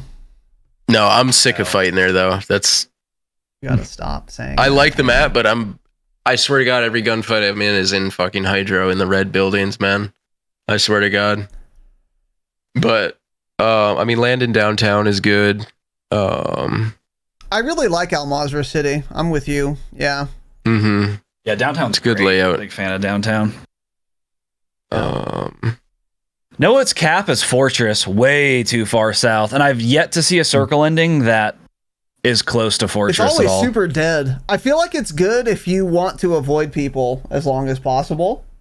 I don't think I've ever seen another team when I land Fortress. Have you guys But ever had a you're game right. in there? It's super out of the way. It's No, super out of not the yet. way. There is an Yeah. albatross there though every game. A big bird. Fortress? Yeah, a big giant bird. It's at maybe It's I'm at thinking airport. airport. At airport. It's That's at what I airport, said. yeah. Interesting. Yeah. Yeah, I like downtown. Port's been nice because there's 2 choppers. There's always a buy. Big buildings with quite a bit of loot. I can't envision Port. Observatory's cute. Oh yeah, I can. Port has an albatross as well. Yeah. Yeah. Way out on the dock. It has Oh, an yeah, albatross Port's and a really little fun, bird. actually. Little cardinal. I like Port a lot. I like Port a lot. Port's usually pretty hot too. Yeah, it is. It is. But it's a fun area to fight in, I think. I think it's a well-designed little POI. What was I going to say? You know what's interesting about this map? None of the POIs really remind me of any other POI from Caldera or Verdansk, which kind of surprises me. But there's nothing where I'm like, oh, this feels a lot like such and such. There's You know? no like copy and paste buildings and stuff Yeah. like that. It feels like, Which is nice. Yeah. you know, But yeah, I most of the time I've been at Al Mazrah City, aka downtown. I mean, I've been everywhere, but I can't put where I've been to all the names yet. Like, I don't know what Rohan Oil. Oh, yes, I do. You do, yeah. I do. Yeah, okay. Yeah. Quarry is dog shit. I would avoid that area. Way too We gotta hit up recessed the areas. Oasis, boys. Yeah, I want to go there. I haven't been I've there yet to yet. go that far The north. Maybe there's a Oasis. hidden stash there. Yeah, I've never been to Oasis. Yeah. Oh yeah, Said there are City's hidden good, stashes too. in this game, by the way. I don't know if you guys knew that listening, but I was shocked when I found one. I was like, oh shit, little hidden cache. Yeah. They're underwater. Said City is too. good because there's a Really? Yeah, there's I a police found one station, today. isn't there? It's good to know. Is there a police Yeah, station I at think said so. city? I think there is. There's a police station. Interchange is at said city. It's always a buy. The buildings are multi-level. There's a stronghold there that very often seems to be the AI controlled loadout stronghold. Like very often. Said city's a great one. Yeah. Okay. Good to know. The other thing I was thinking about this map is like Caldera, you could jump off anything and fly 1,000 meters. This game, you mean you can jump and fly far, but like you can't traverse the entire map jumping off one rock really, unless you're on observatory. That's like the only spot. But like, Even then, yeah, you can't get as far as you could on Caldera, and I think that's nice. yeah, because It that's just- what made Peak so fucking good in Caldera. You know, Mhm. you could get And just the whole literally map anywhere coming you down want. off it. Yeah, if you're anywhere near peak, you can fly to the outer edges so easily. Yeah. Mm-hmm. And the balloon Best spot just- on the map to fight is Korengal Valley on the side of observatory. Korengal Mhm. Valley, huh? It's on the west side. Any of my fellow army vets know. I was in the Korengal Valley fighting there, of course, with the Very boys. interesting. Great area to fight. I don't know The why. terrain is Jake nice. pointed it out, and I'd been thinking it. I was like, dude, I know this little area is like, it's a nice sloped hill. There's cute little trees. It's like a little tiny forest, kind of.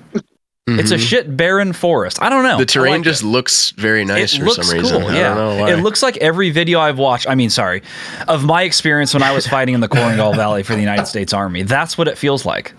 Great documentary, by the way. What's that called? Korengal? No, what's it called? I think it's just called Korengal. Fucking great documentary. For the by the listeners scouring the map confused, this is not in Al Mazrah.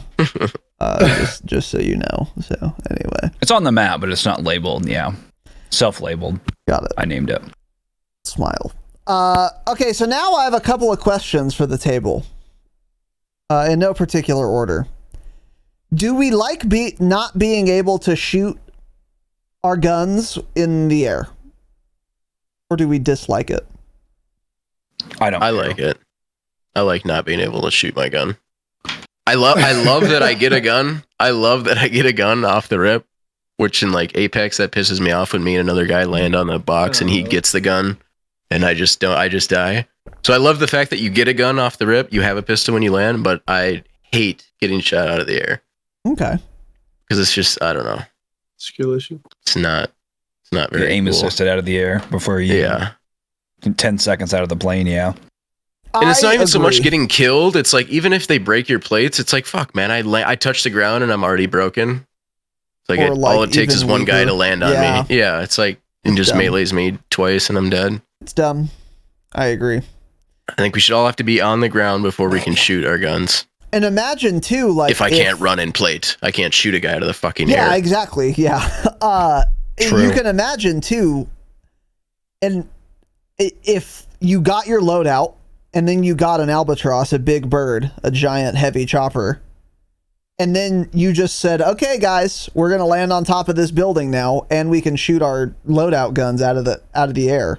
Fuck that. I'm with you. I'm so glad you can't do it anymore. And I think it was dog shit that you ever could.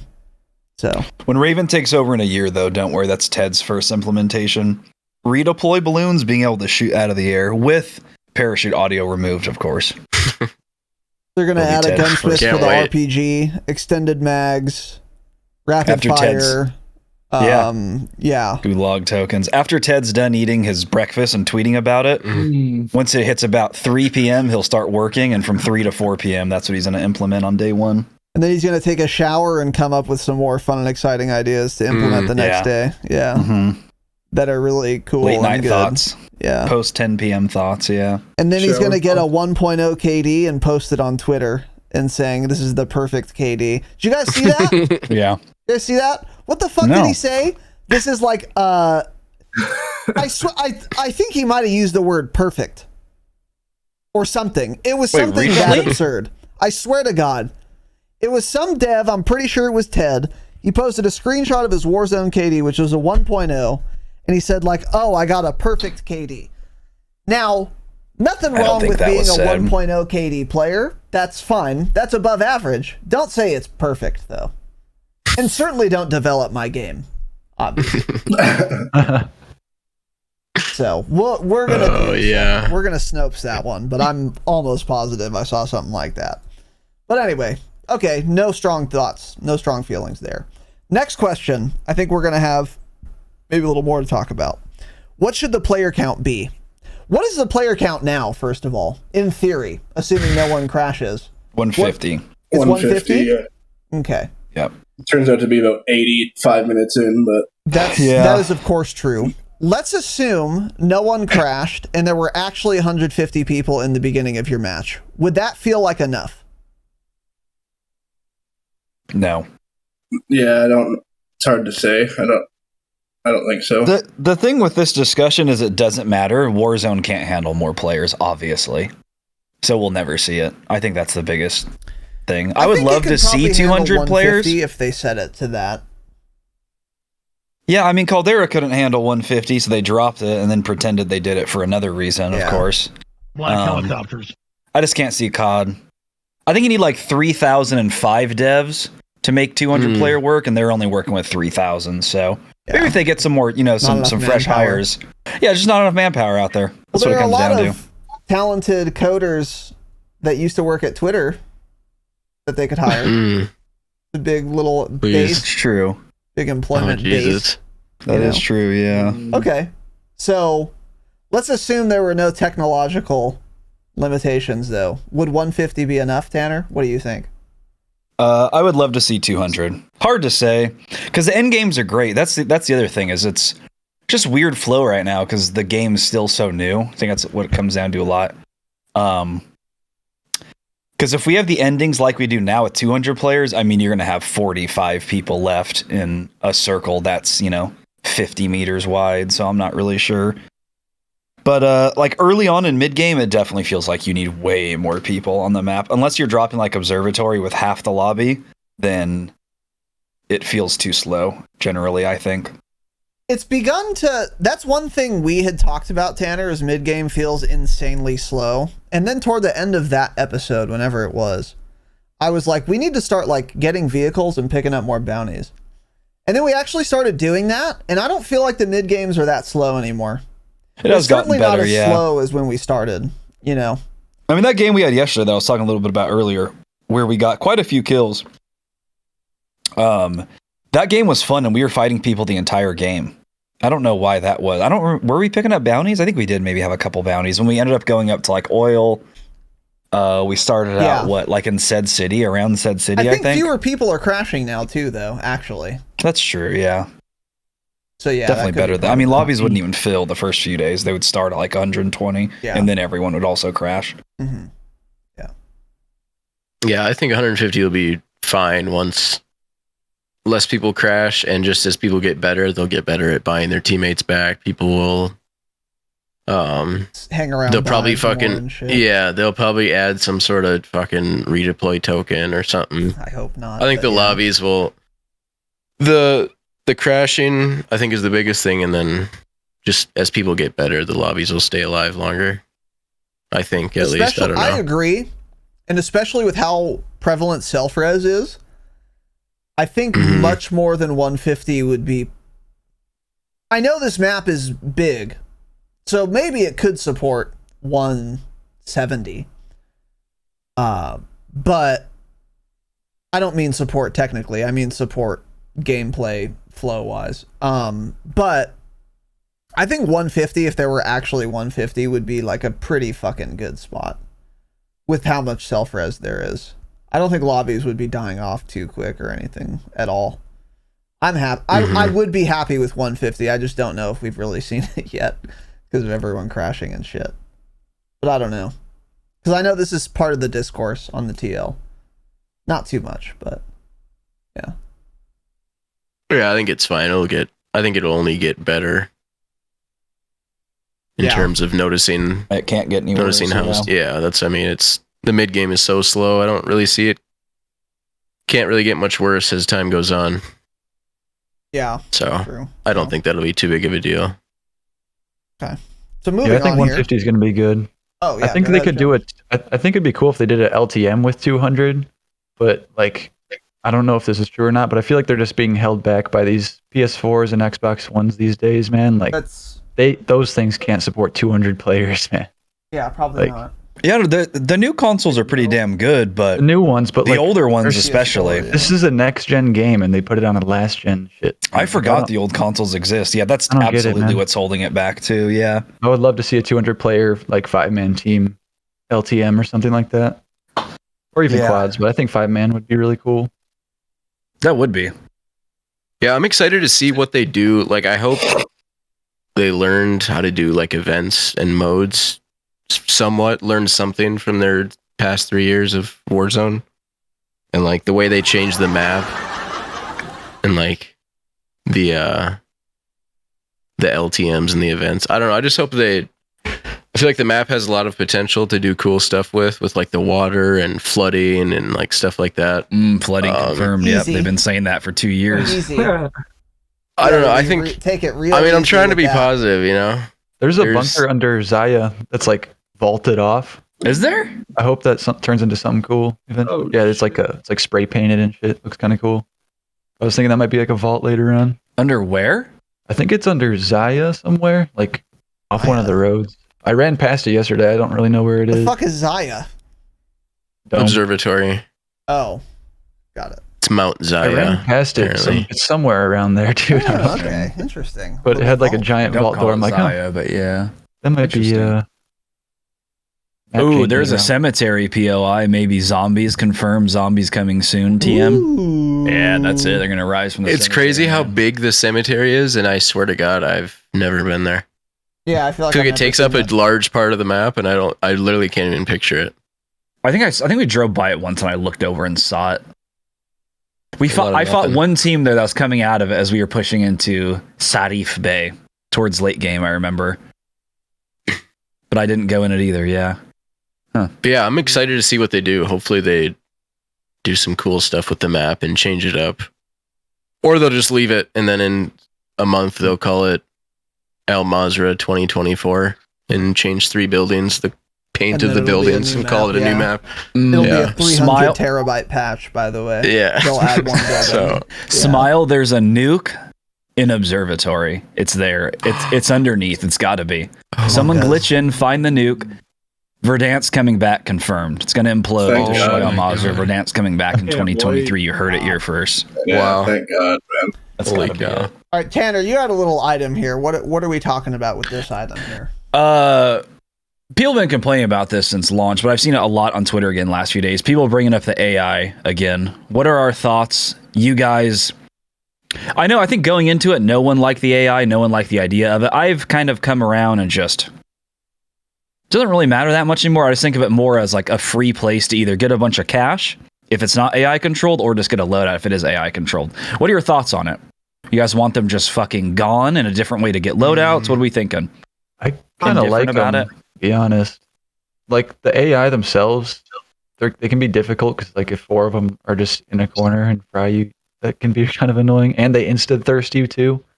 But like, Yeah, I think if they shouldn't toned thirst down you. their, I think if they made them a little dumber, like made them miss a few more shots or something, wouldn't be too bad. Like one of my friends that plays this game, he's super bad, but he went into a stronghold. I'm like, all right, we got to be smart here. We got to play it careful. He walks straight into like 9 of them, gets ripped, and then I'm there like playing it slow. I think I killed like 30 of them, but like I think they need to reduce how many there are and make them dumber because they really do zap you. You'll just get down. I didn't think they thirsted you.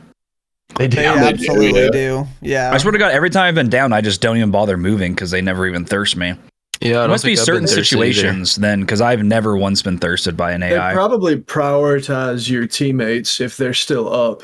Yeah, so maybe if you prioritize solo killing push those it and people. like your other teammates, yeah, something like that, that would make sense. But if we're all fighting around a stronghold, I've never been thirsted by AI.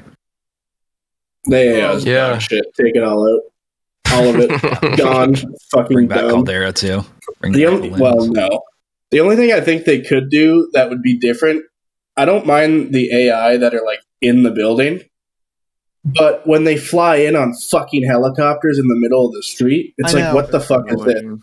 So it's like, I think a cool way to maybe do it would be like, whatever building your loadout box is in, all the doors are locked, and then it's like 20 grand, open the door, and the AI are only inside, and you can only get your loadout after you've killed them all. We don't need them fucking running all over the street.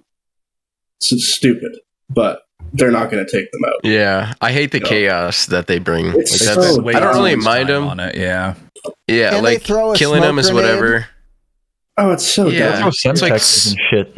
So much Like- audio and so much shooting Oh, and so yeah. many people moving that I have to check and see if they're AI or people.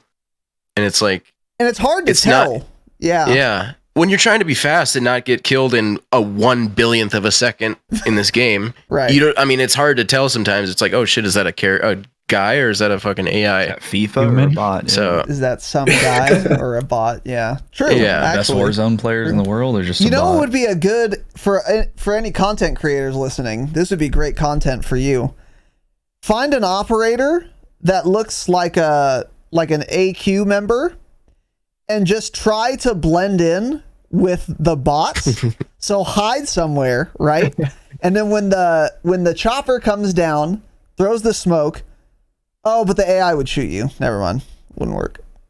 I was gonna say you could like run around like AI and then just bait the like some team into trying to kill you, and then you just all of a sudden you fucking turn drop shot demon fuck them, and they get all mad over prox chat. That would be great TikTok content, but unfortunately, yeah, they'll shoot you, so it wouldn't work. Never mind. Damn. I think after you clear a stronghold, those AI shouldn't target you anymore, though. It's like they spawn in and they're still shooting you. I feel like they shouldn't target the people who's. Yeah, but then you can just hang out. It would just be so, but yeah, it would be so annoying. Just hang out there and wait for another team to walk in and just Yeah, Tanner and I talked about this. I'm with Cope, but the problem is it's like it's an intractable problem now. The only way they could get rid of like AI is totally revamp strongholds or remove them, and then you have to get loadouts some other way, and they're just never going to do it. So, well, they spent it's all this fucking cringe, but we're gonna have to live with AI. But I'm with Cope. I hate all of it. I don't want AI in Warzone. Period. Ultimately, but it's not too hard to play with. Doesn't ruin the game, but I wish it weren't. You can easily avoid it if you want. Yeah, I think it just slows it down. Like I agree with Cope. I think just keep them inside. I don't make the stronghold bigger, cover more area, but just keep them inside. Because when they're outside, you're not even trying to go in the stronghold or have anything to do with the stronghold. You're fighting a completely different team, and now you can't hide behind this only piece of cover that's in front of you because you're getting shot in the back every 5 seconds. And by it AI. seems to happen most often at Observatory, which happens to be the hottest POI on the entire map. Yeah. For whatever reason. Yeah, they're goated there. Yeah. And it's not like they add like a skill gap either. Like it's just another obstacle that you have to overcome when fighting a team or something. Skill gap for you. And it pisses me off too, because like you'll go in, kill 20 AI, and there's another team there. You fight them, kill them, and you have 3 seconds to plate, and here's 30 more of these dumb fucks in another helicopter rolling up, resupplying. 141 tanks rolling in, bitch. 141. Like, no. It's like, fuck off. Don't resupply these fucking bots. I've already killed them. I don't need more. I know. The AQ's got reinforcements, man. Come on. Oh, I hate them. Falling everywhere, man. The point of the reinforcing, deep. as Tanner had said, which is true, unfortunately, is that they have to do that if they want to allow other teams to be able to access their loadout at the stronghold once you leave. So you have to have like some challenge for other people to do. That's the problem. But I'm again, which I had said when Tanner brought this up originally, I would say, okay, well, get fucked. If you don't get to the stronghold first, you lose. Yeah. You can't get a loadout there anymore. That would be my solution. Mm-hmm. But that's perhaps not too casual friendly enough, which I guess is cool fair. But kind of going off that, Raz, like if right when you like say right when your team clears a stronghold, another one opens up somewhere else on the map. Oh, look at the fucking brain on this guy, dude. Oh, he has more brain that's power than 3,000 devs. And then you can stop reinforcing. That's way better. And then that one just has, like Cope said, AI inside only.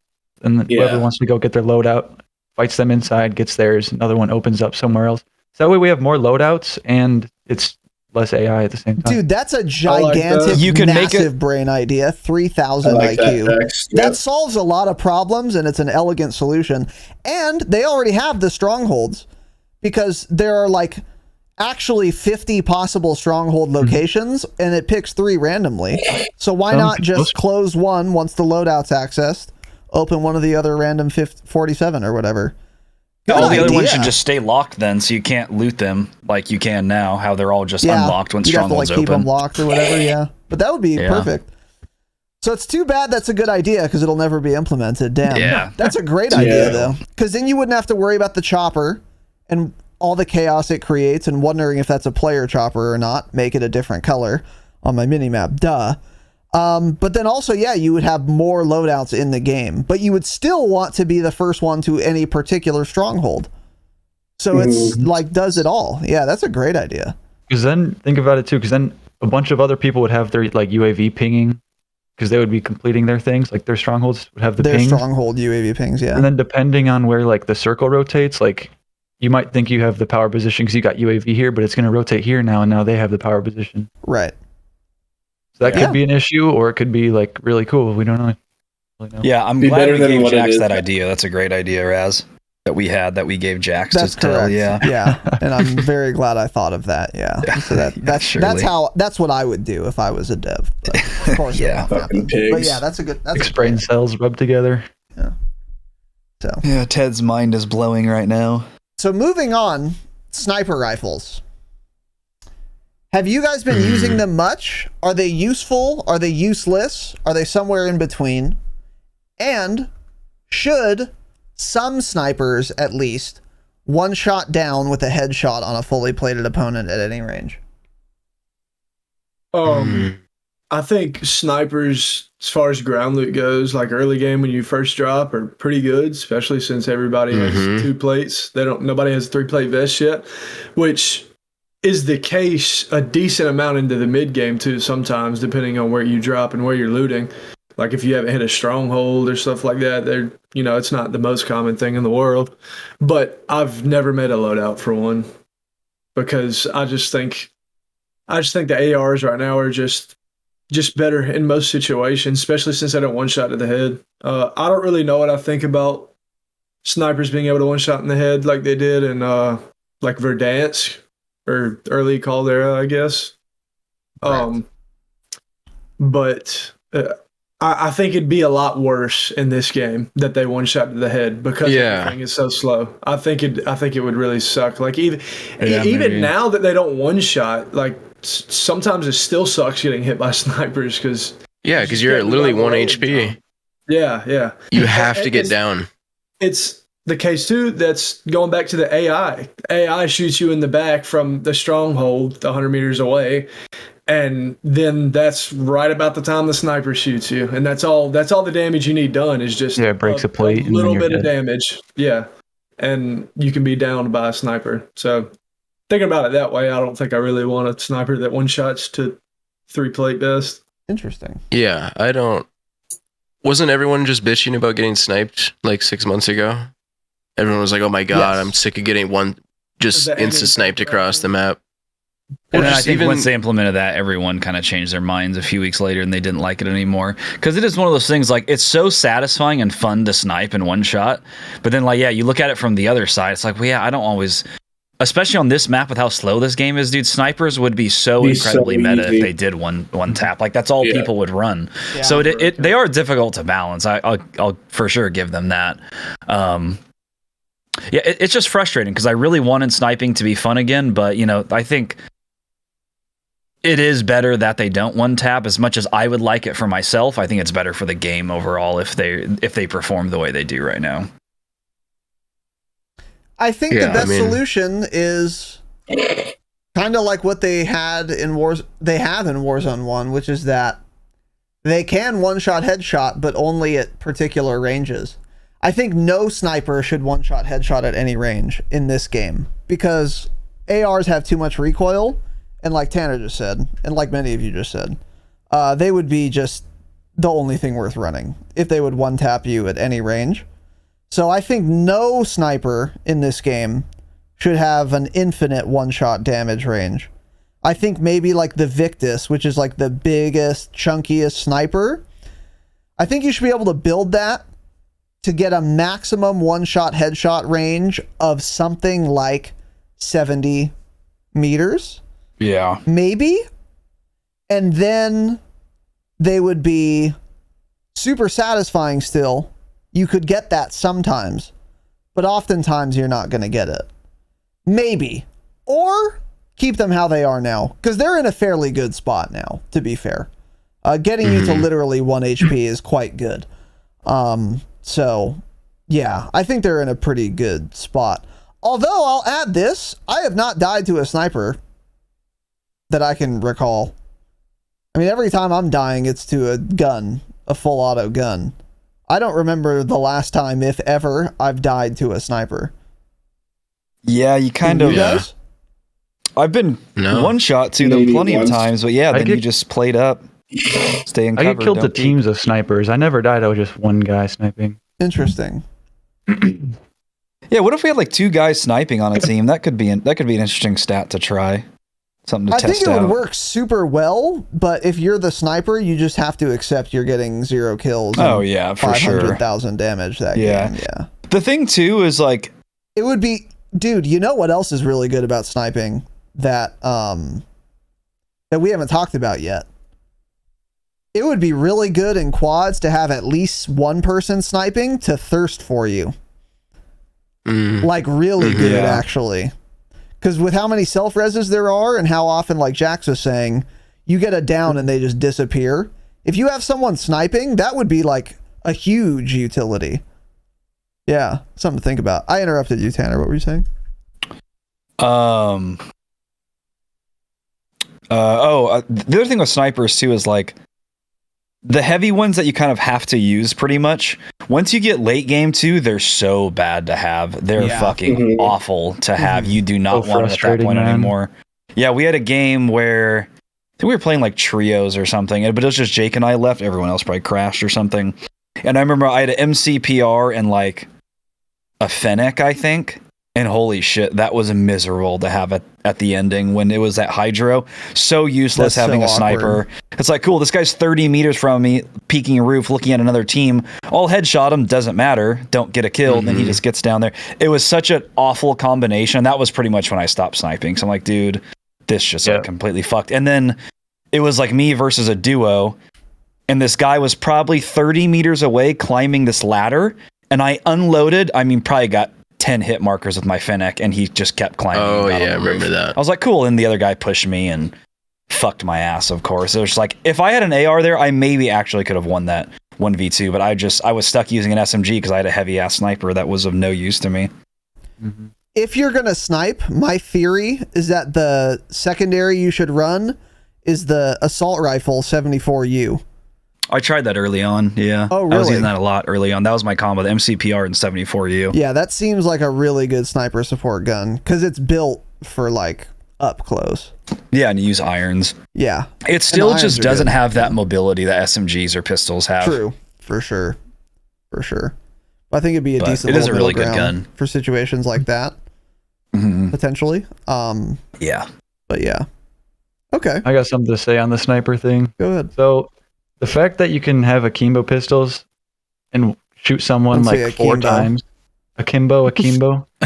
Shoot them 4 times from 15 meters and down them, but you can't shoot someone from 200 meters away with a bolt action rifle in the head that's like a skill shot to down them. Yeah, Like- that's true. You can be inside fucking one-shot people with the snake shots, but you can't quick scope someone in the head that actually takes skill. Yeah, It pisses me off, man. You're in final zone. There's people 30 meters away from you. They're all charging. They would be free. I've had it happen. Me and my buddies were dinking in the head. It says 3 plates cracked, and then like they just farm us because we're fucking chambering our guns or we're switching. Everything's so slow. Like with the ADS being this slow in the game, like the snipers have to one tap, in my opinion. at any It's range, so you think? I think like even like 50 meters, anything like in an endgame scenario, snipers have to be viable still, in my opinion. Like sure, like maybe like 50 meters and on with an MCPR, like it brings them to one tap, like 1 HP as it is now. Like I think within maybe even like 30 meters, they just have to one tap somewhere, man. I think there is a range they could find that within it is a one-shot headshot. Because you're right. And Tanner just said this too. Like, snipers are fucking useless endgame. And that shouldn't be the case. So there should be some, I think, range at which they can one-tap headshot. Yeah, that's probably true. Because nothing's more frustrating good than point, yeah. getting 3 plates. Because I can imagine that scenario you just described, where it's like, okay, well, like I just hit the nastiest shot of all time. Yeah, it's like I use the And skill. then I hit the lose. skill shot, and then this guy sprays me with his 100-round Seiken. Cool, man. Yeah, exactly. Like what the fuck? Yeah, Hit him again. nice skill gap. Yeah, I guess. Fuck you, Jake. Exactly, I see what you mean. Quick question, just because you brought up the pistols. What akimbo pistols are we all rocking? We on the P890s now, or what? What are you guys doing? I don't know. Snake shots with throwing knives. I've been I liking think snake it shots. doesn't They're matter. definitely not the best, but they're fun to use. RPG. Hot take, I don't think RPG is it the best matters. gun in Warzone, I bet too. you akimbo Glocks would be just as good as akimbo P890s, and I bet you akimbo X13s would be pretty fucking close too. I think they're all gonna like one frame you if you're inside Yeah. 15 meters. They're probably all really good. Snake shots seem the best at close range because it's two shots to down someone fully plated close range, whereas I think like the P890s are still 3 or 4, but you really can't, I don't think, tell a difference. And then like the other pistols have way better range than snake shots do. Mm-hmm. But I don't know, they're all really good. I haven't ran an SMG in like the last 3 times I played Warzone. Yeah. I haven't ran an SMG. no I've need. never felt like I wanted one. The pistols are fun, yeah. They're fun, they're yeah. nasty. Are the P890s the meta? I haven't used them yet. Yeah, that's Yeah, what they're the most meta, I people are think. saying. They're meta. Yeah. They seemed nasty. more consistent than the X12 to me. Got more range. Oh, you tried the Yeah. Glocks? Jake? Yeah, I've been running both, and I don't know, the P890 just seem way more consistent, like better range. Just I don't know. I've shot the fuck out of someone with the Glocks. Yeah, you were raging yesterday. Was that He that? was pissed, Dude, yeah. I mean, you were 17 raging round for like mag, and I had 20 like minutes. fucking 5 bullets left in each, and I hit the shit out of them. With the P890s, I run literally the default mag, 8 rounds in each, and I feel like I just smoked people. Okay. I don't know. They Interesting. just That's seem more surprising consistent to me. You know what you should be able to do? Maybe I'm dog shit. Put, Yeah, that's it is a perfect. skill issue. Put one of each pistol. Ooh, I like that. A snake shot and a fully auto. Yeah, 50 dude, round like the drum. X13 maybe. with like Yeah. a fucking snake shot. Oh, Yeah, that'd be interesting. cute. So you're Get going Pat full Kelly auto on the with phone. one while you're fucking just blast Yeah. with the other one. They could code Ooh, I that, like right? that. Yeah, dude. Reloading both at the same time. Oh It's yeah, wild. it would be like trying to fucking hop on one foot, rub your belly, and pat your head at the same time. You're like, fuck, let me dump the cylinder here, let me drop the mag here. You have to do a fucking brain teaser every time. Yeah. That would be Anyway. dope, though. Yeah. So, okay. The pistols are nasty, though. Absolutely no Yeah, need for an they're- SMG right now with those, especially because the SMG damage range is dog shit. It's terrible. Like, it's really noticeable. Really bad. I feel like if someone is at like 17 meters, though, I'd rather have an SMG than the pistols, but maybe not. I don't know. Yeah, because I mean, the pistols, you move so fast, you can close the distance True. Yeah. that much faster. So it's kind of, They're like pocket shotguns, basically. Like any of them, just close Yeah, range, get fired. very- and like They're barking. very good. it's like a AR shotgun meta right now. That's what it feels like. Even though they're pistols, it feels like shotguns. They kill as fast. Just get one framed, yeah. Yeah. I want to try a shotgun, actually, because Cope was at the top of this building in Saeed yesterday. We had a whole team pushing up the stairs. I was like 2 floors up, just in the bedroom, waiting for them to run up the stairs to go to Cope. This guy, I heard him VoIPing coming through. I heard him right outside the bedroom door. I opened that sucker, poof, right in the side of the head, one tap down. He's raging in Was he blue or voice What chat. kind of shotgun?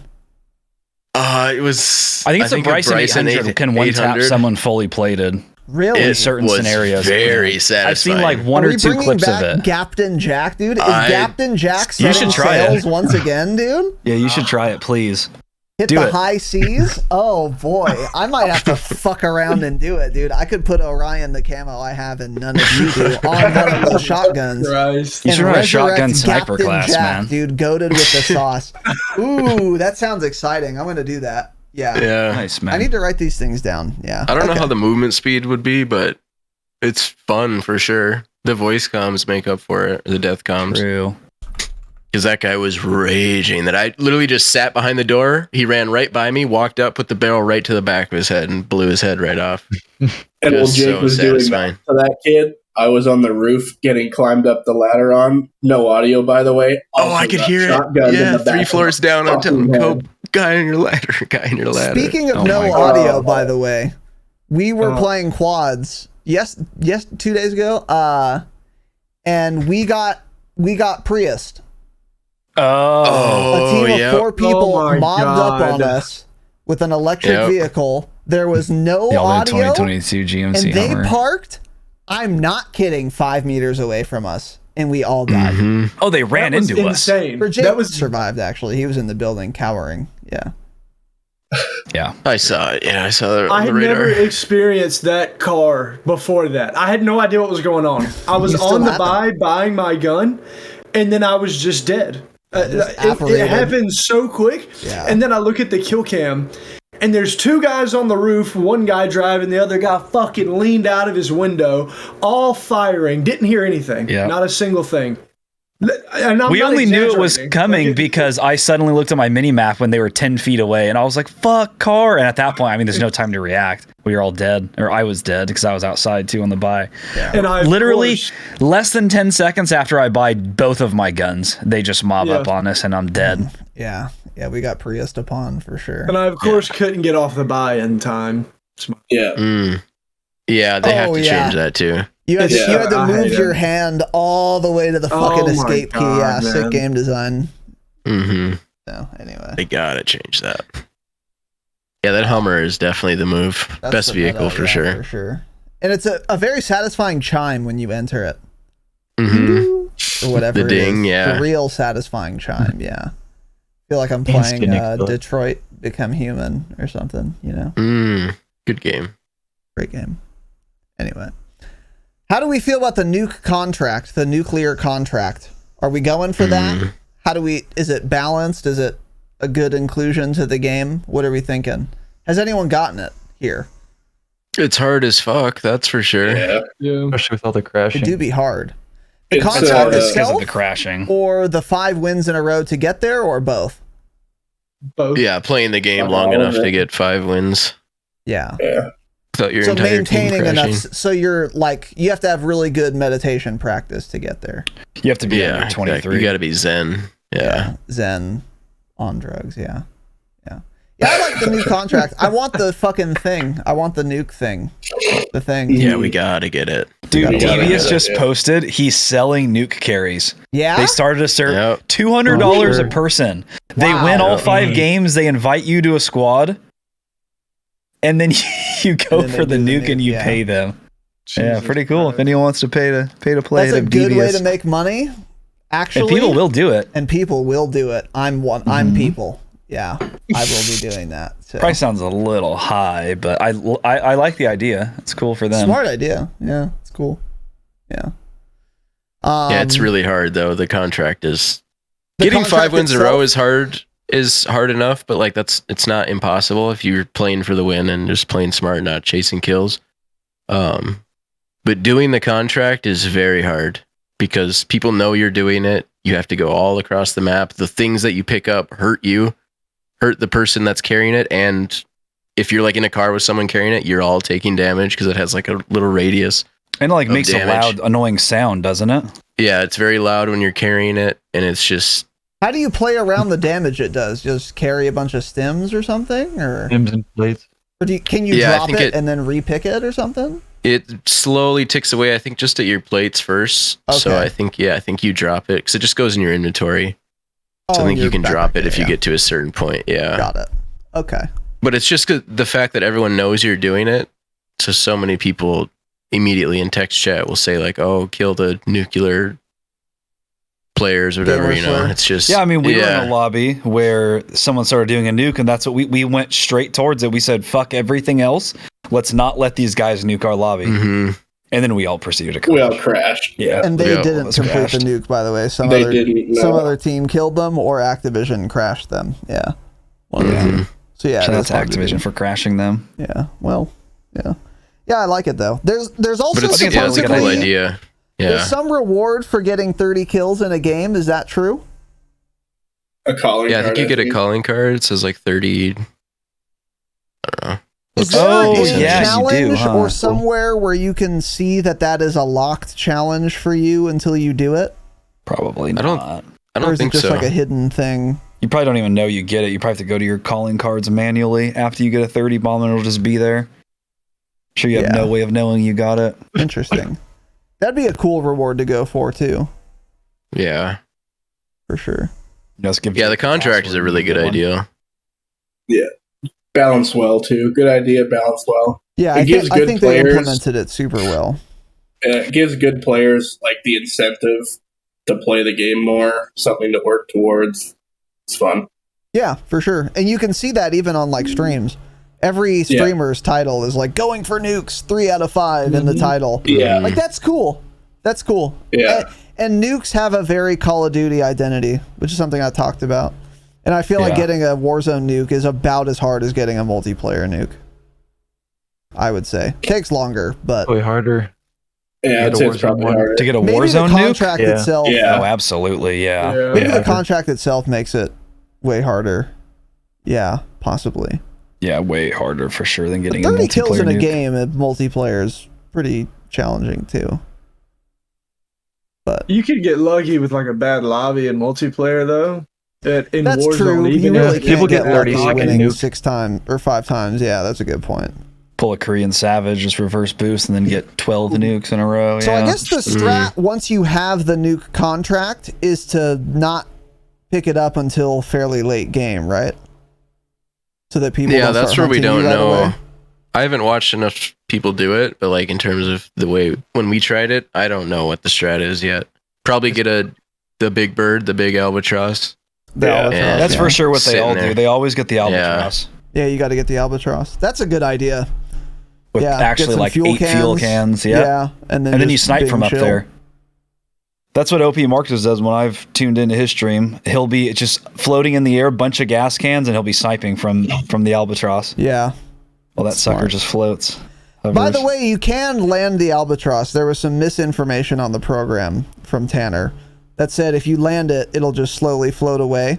You have to fucking press that bitch into the ground, but it'll stay there if you land I mean, it. you have to hold it there for like actually 2 or 3 seconds. You I, gotta Yeah. ground that bird. I just like, hold hold down the send Z even once for you're on like the ground. 3 seconds at least, just to make sure it's gonna stop. Yeah. And then you'll And then hear you- the rotors. Yeah, Yeah. yeah. It's easy to tell if you get out. You hear it Just so powering you guys down. know. Yeah. So, okay. And then the last question: what needs improvement the most? How can Warzone 2 the game. Which time we got? realistically be made a lot better by the devs in a way that they would actually do? So, for example, they're not gonna double the TTK, so don't say that. What realistically could they do that would improve the game massively? That they might do. Running while plating for sure. That's a great suggestion. Just make. They're not going to change the looting, obviously, so just make it smoother, easier, not so buggy. That Yeah. would help. Those 2 things would make this game so much more fun and fast paced.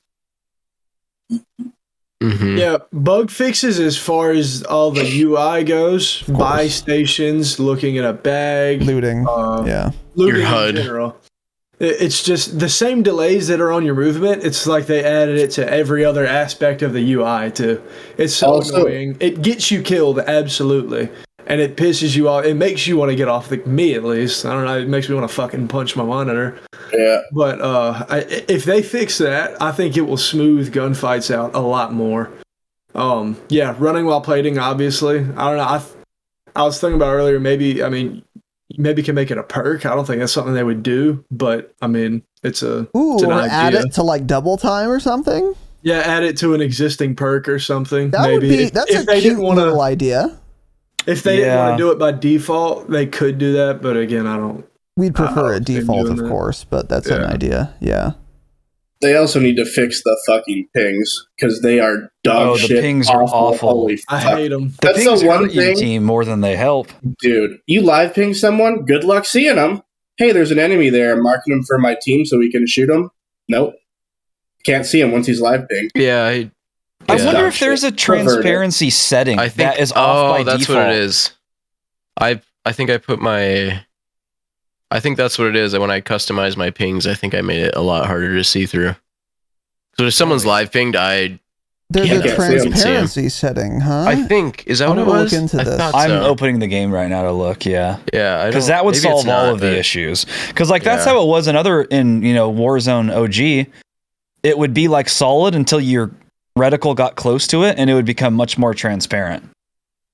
But yeah, and Pretty it's sure like that's how there's it just like worked, wasn't it? black. There's like black in the middle of the dot too, and it's just like Yeah, I don't like that red like diamond ping when someone is like marked that way, you cannot see the person. Like literally, you Mhm. can't see them at all. If they're like 50 meters away, you see nothing but the marker. Mm-hmm. Because it seems like they put the ping on them instead of on top of their head. Yeah, they do. It like Yeah, covers it's- them. Yeah. They should just make it like the diamonds, like they have normally. Just make it a little bigger, I guess. But And also, like, when, like, in Warzone 1, like, every teammate would have a different colored ping. Because if we're playing quads and like I'm with Jake and the other two guys are somewhere else, I don't need to be like looking at 7 different pings on the map. I need to just see his color of ping that he's pinging. Yeah. I agree. I can't find any sort of setting that does that. Is there not transparency? Yeah, maybe not. Not that I see. You can change like the. So you can change the. Let's see. Where did it go? How did I get to that? You just change like the brightness. So I mean, you could technically make it less bright. Yeah, maybe that will help. Appear more transparent, but I don't know. Yeah, unfortunate. So anyway. One thing I'll add, because you guys have hit a lot of the big ones, is you should be able to buy loadouts at a buy station. If you guys want to, if Activision wants to limit them like they do UAVs, 1 loadout per buy, even make it more expensive if you want 15, 20K, fine. But you should be able to, I think. I think that should be an option for you, in addition to strongholds in the community loadie we get now. I think that would be another big thing. I think the biggest issue, though, is it's either running while plating or just 150 health instead of 100 like they did in Caldera. I think those two things would be hugely impactful. But, yeah. I think 50 extra white health would be huge. Yeah. Mm-hmm. Yeah. I say 25 to 50 health, somewhere in there would be nice to have. I think like either we need to be able to get a loadout earlier, like a free loadout drop early on, or be able to just like buy them right away if you get money to get perks, or they need to just like actually increase all movement by like 3 to 5%. Sprint speed, if you don't have double time, you can tack sprint for like 1.5 seconds. It's like, why is it even in the game at that point? It's just so bad, and you can't reset it. Well, you can reset it, but it still like takes another animation to do that. And then which it's like slows barely everything worth down it at that point. Yeah, exactly. Yeah. Like there are ways you can reset tack sprint, meleeing, doing the lethal thing, dolphin diving, but none of them you're moving as fast as you ever could in Warzone 1. Running while plating, of course, as you guys said, and then an earlier free loadout drop. I agree with that. Earlier free loadout drop and be able to like buy them. Yeah. I think those are the 3 realistic things they can do to make it a lot better. Okay. Yeah, and audio. I mean, that will always be my biggest thing. That's beating a dead horse, that would man. like if the audio is actually good, so many other things would be like nullified or so much less of an issue, because I would know where someone's coming from, so I know where I can't go to heal or to revive someone or buy someone. I don't know. It's just so the running while plating thing. It doesn't matter as much. Like if you can hear, if the audio, if you know you're running. Yeah, if I can hear where I'm getting pushed from, then I don't like. I can walk and play. You still want it, but I see what you're saying about it. Yeah, like oh my god. I mean, for me, that's the most consistent thing that is it just fails. It does not work. It doesn't ever work. My gun always shoots. I mean, unless I hit incur a delay, one of the 50 different delays. But if I'm not doing that delay, my gun will shoot every time. 10% of the time will I hear a guy run right up to me. And it's just so annoying. You hear the things you don't want to hear. You hear the people 3 floors above you. You hear people on the outside of the building climbing a ladder. Well, Cope on the roof doesn't hear them as soon as they jump over. But then as soon as someone's like on your level, behind you, in front of you, doesn't matter if they're 5 meters away or 15, you just don't hear them. That's the tip of the day, is if you hear someone's footsteps very clearly and you're in a building, you know they are not on your level ever. Yep. They are never on the level with you. That's the best way you can sound whore in this game, is Dude, you don't know if they're above you or below you. You just know they're not on your level. You just exactly. You know your level's clear. Why can't they just copy paste that audio to on level audio also? That would make the game so much better. That is a tremendous question. Yeah. Well, it was like Dude, the opposite problem in Warzone 1. You couldn't hear anything above or below you. I mean, the audio on your level was still bad in Warzone 1, but you could hear people. It worked better on your level than It worked better vertical on your did. level. You're right. Yeah. And then now it's the complete opposite. The only thing you hear is Yep. people above you or below you. Like Cope and Lag were in a game earlier. It was getting near end game or on top of a building, and me and Cope had taken this roof, fighting a couple different teams around us. We heard perfectly a whole team below us. Whatever building, it was some kind of stronghold. The doors were locked on our roof, so they couldn't come up. But we heard them like throwing shit like right below us, right there at the door. Heard them the whole time, and then all of a sudden, there's a team parachuting in, running across the bridge right next to us, and ended up full killing me, clustering us, and then pretty much fucking our end game up. Yeah, they fucked Because us. we didn't hear them. And they were on our level. They were on a roof next to us, running over to us, just never heard. Yeah. Yeah. We were at high rise, and I was like on the main level, like there's the two offices on each side, and then there's like they're like 3 feet off the ground. You kind of jump down, out of the office. I was running by that ledge, like the office windows were right next to me. I was running by, and I heard a guy so loudly, I instantly turned, and he was right there staying in the window. But because he was 2-3 feet higher than me, I could hear his footsteps loud and clear. It was so weird. I was like, oh my God, this guy's, he's 3 feet away from me, but he's a foot higher than me, but I can hear the absolute shit out of his footsteps. Yeah. Yeah. And it was like, oh, interesting. I snapped on him and deleted him with the akimbo pistols. Yeah. It's like, it's so weird how like any elevation just dramatically raises that is weird as fuck. the volume of the footsteps. That's true. That's an interesting little case study where he was like close and just barely above you, and then barely the above audio me. turned on. Yeah, very strange. So annoying. Cinema preset works well according to chat with some other shit that I've tried the APO different equalizer, presets. None of them work. None of them matter. Yeah, it all just comes do they down to the sound game. different with different presets? Does the game sound different? I mean, a little bit, but Not really. never enough. To The sounds sound different, but yeah, the volume of footsteps is never any. But I've tried every goddamn preset, equalizer preset. It's ridiculous. You get Pro Tuned? Your audio Pro Tuned? I got a Pro Tune, yeah. Interesting. So anyway, all right. Well, pigs, some interesting things to talk about there. Hope you guys enjoyed. Quickly go through everyone here. If you want to plug your social stream, whatever. Cope, where can people find you? Just Cope Cowboy on Twitch. It's that simple. Got it. Copious Cowboy. You can find me on YouTube at Jaximus, Jaximus. Okay. Jacob? I stream sometimes on Twitch and YouTube, just Jake down on both. Okay. Check it out sometime. Watch me YouTube. rage off Warzone. Yeah. Papa. Papa Shitto on Twitter. I make a yearly tweet about aim assist. I'm sure a lot of you will like that. Okay. Yearly tweet coming up soon, by the way. Stay tuned. Oh, yeah. I'll We'll have to mark start my working on calendar that. for sure. Yeah. So Noties on.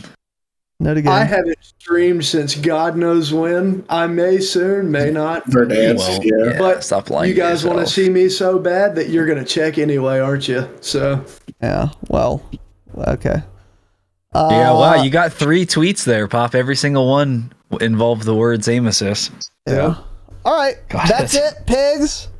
Thank you very much. Hope you guys enjoyed. Let us know your feedback. Let us know if you want more. And thank you to all of you for being on the program once again for a round table. I thought this was productive. I actually got some ideas to try here. So I'm very happy about that. It's kind of like a brainstorm a little bit. So that is it. Patreon.com/thedropshot is the best way to support the program. We do bonus episodes, ad-free episodes, early access episodes. So if you wanted more content, if you wanted it sooner, if you wanted it without ads, or if you just wanted to support the program, Patreon is the best way to do it. Or you can go to thedropshot.com, find links to everything there, including the Patreon. Follow us on Twitter at thedropshotpod for our schedule every week. You can subscribe on YouTube. We post our schedule there as well, in addition to Discord. And links for all of that are below somewhere. So, love you guys. Thank you all for watching and listening. let's game, stay humble. So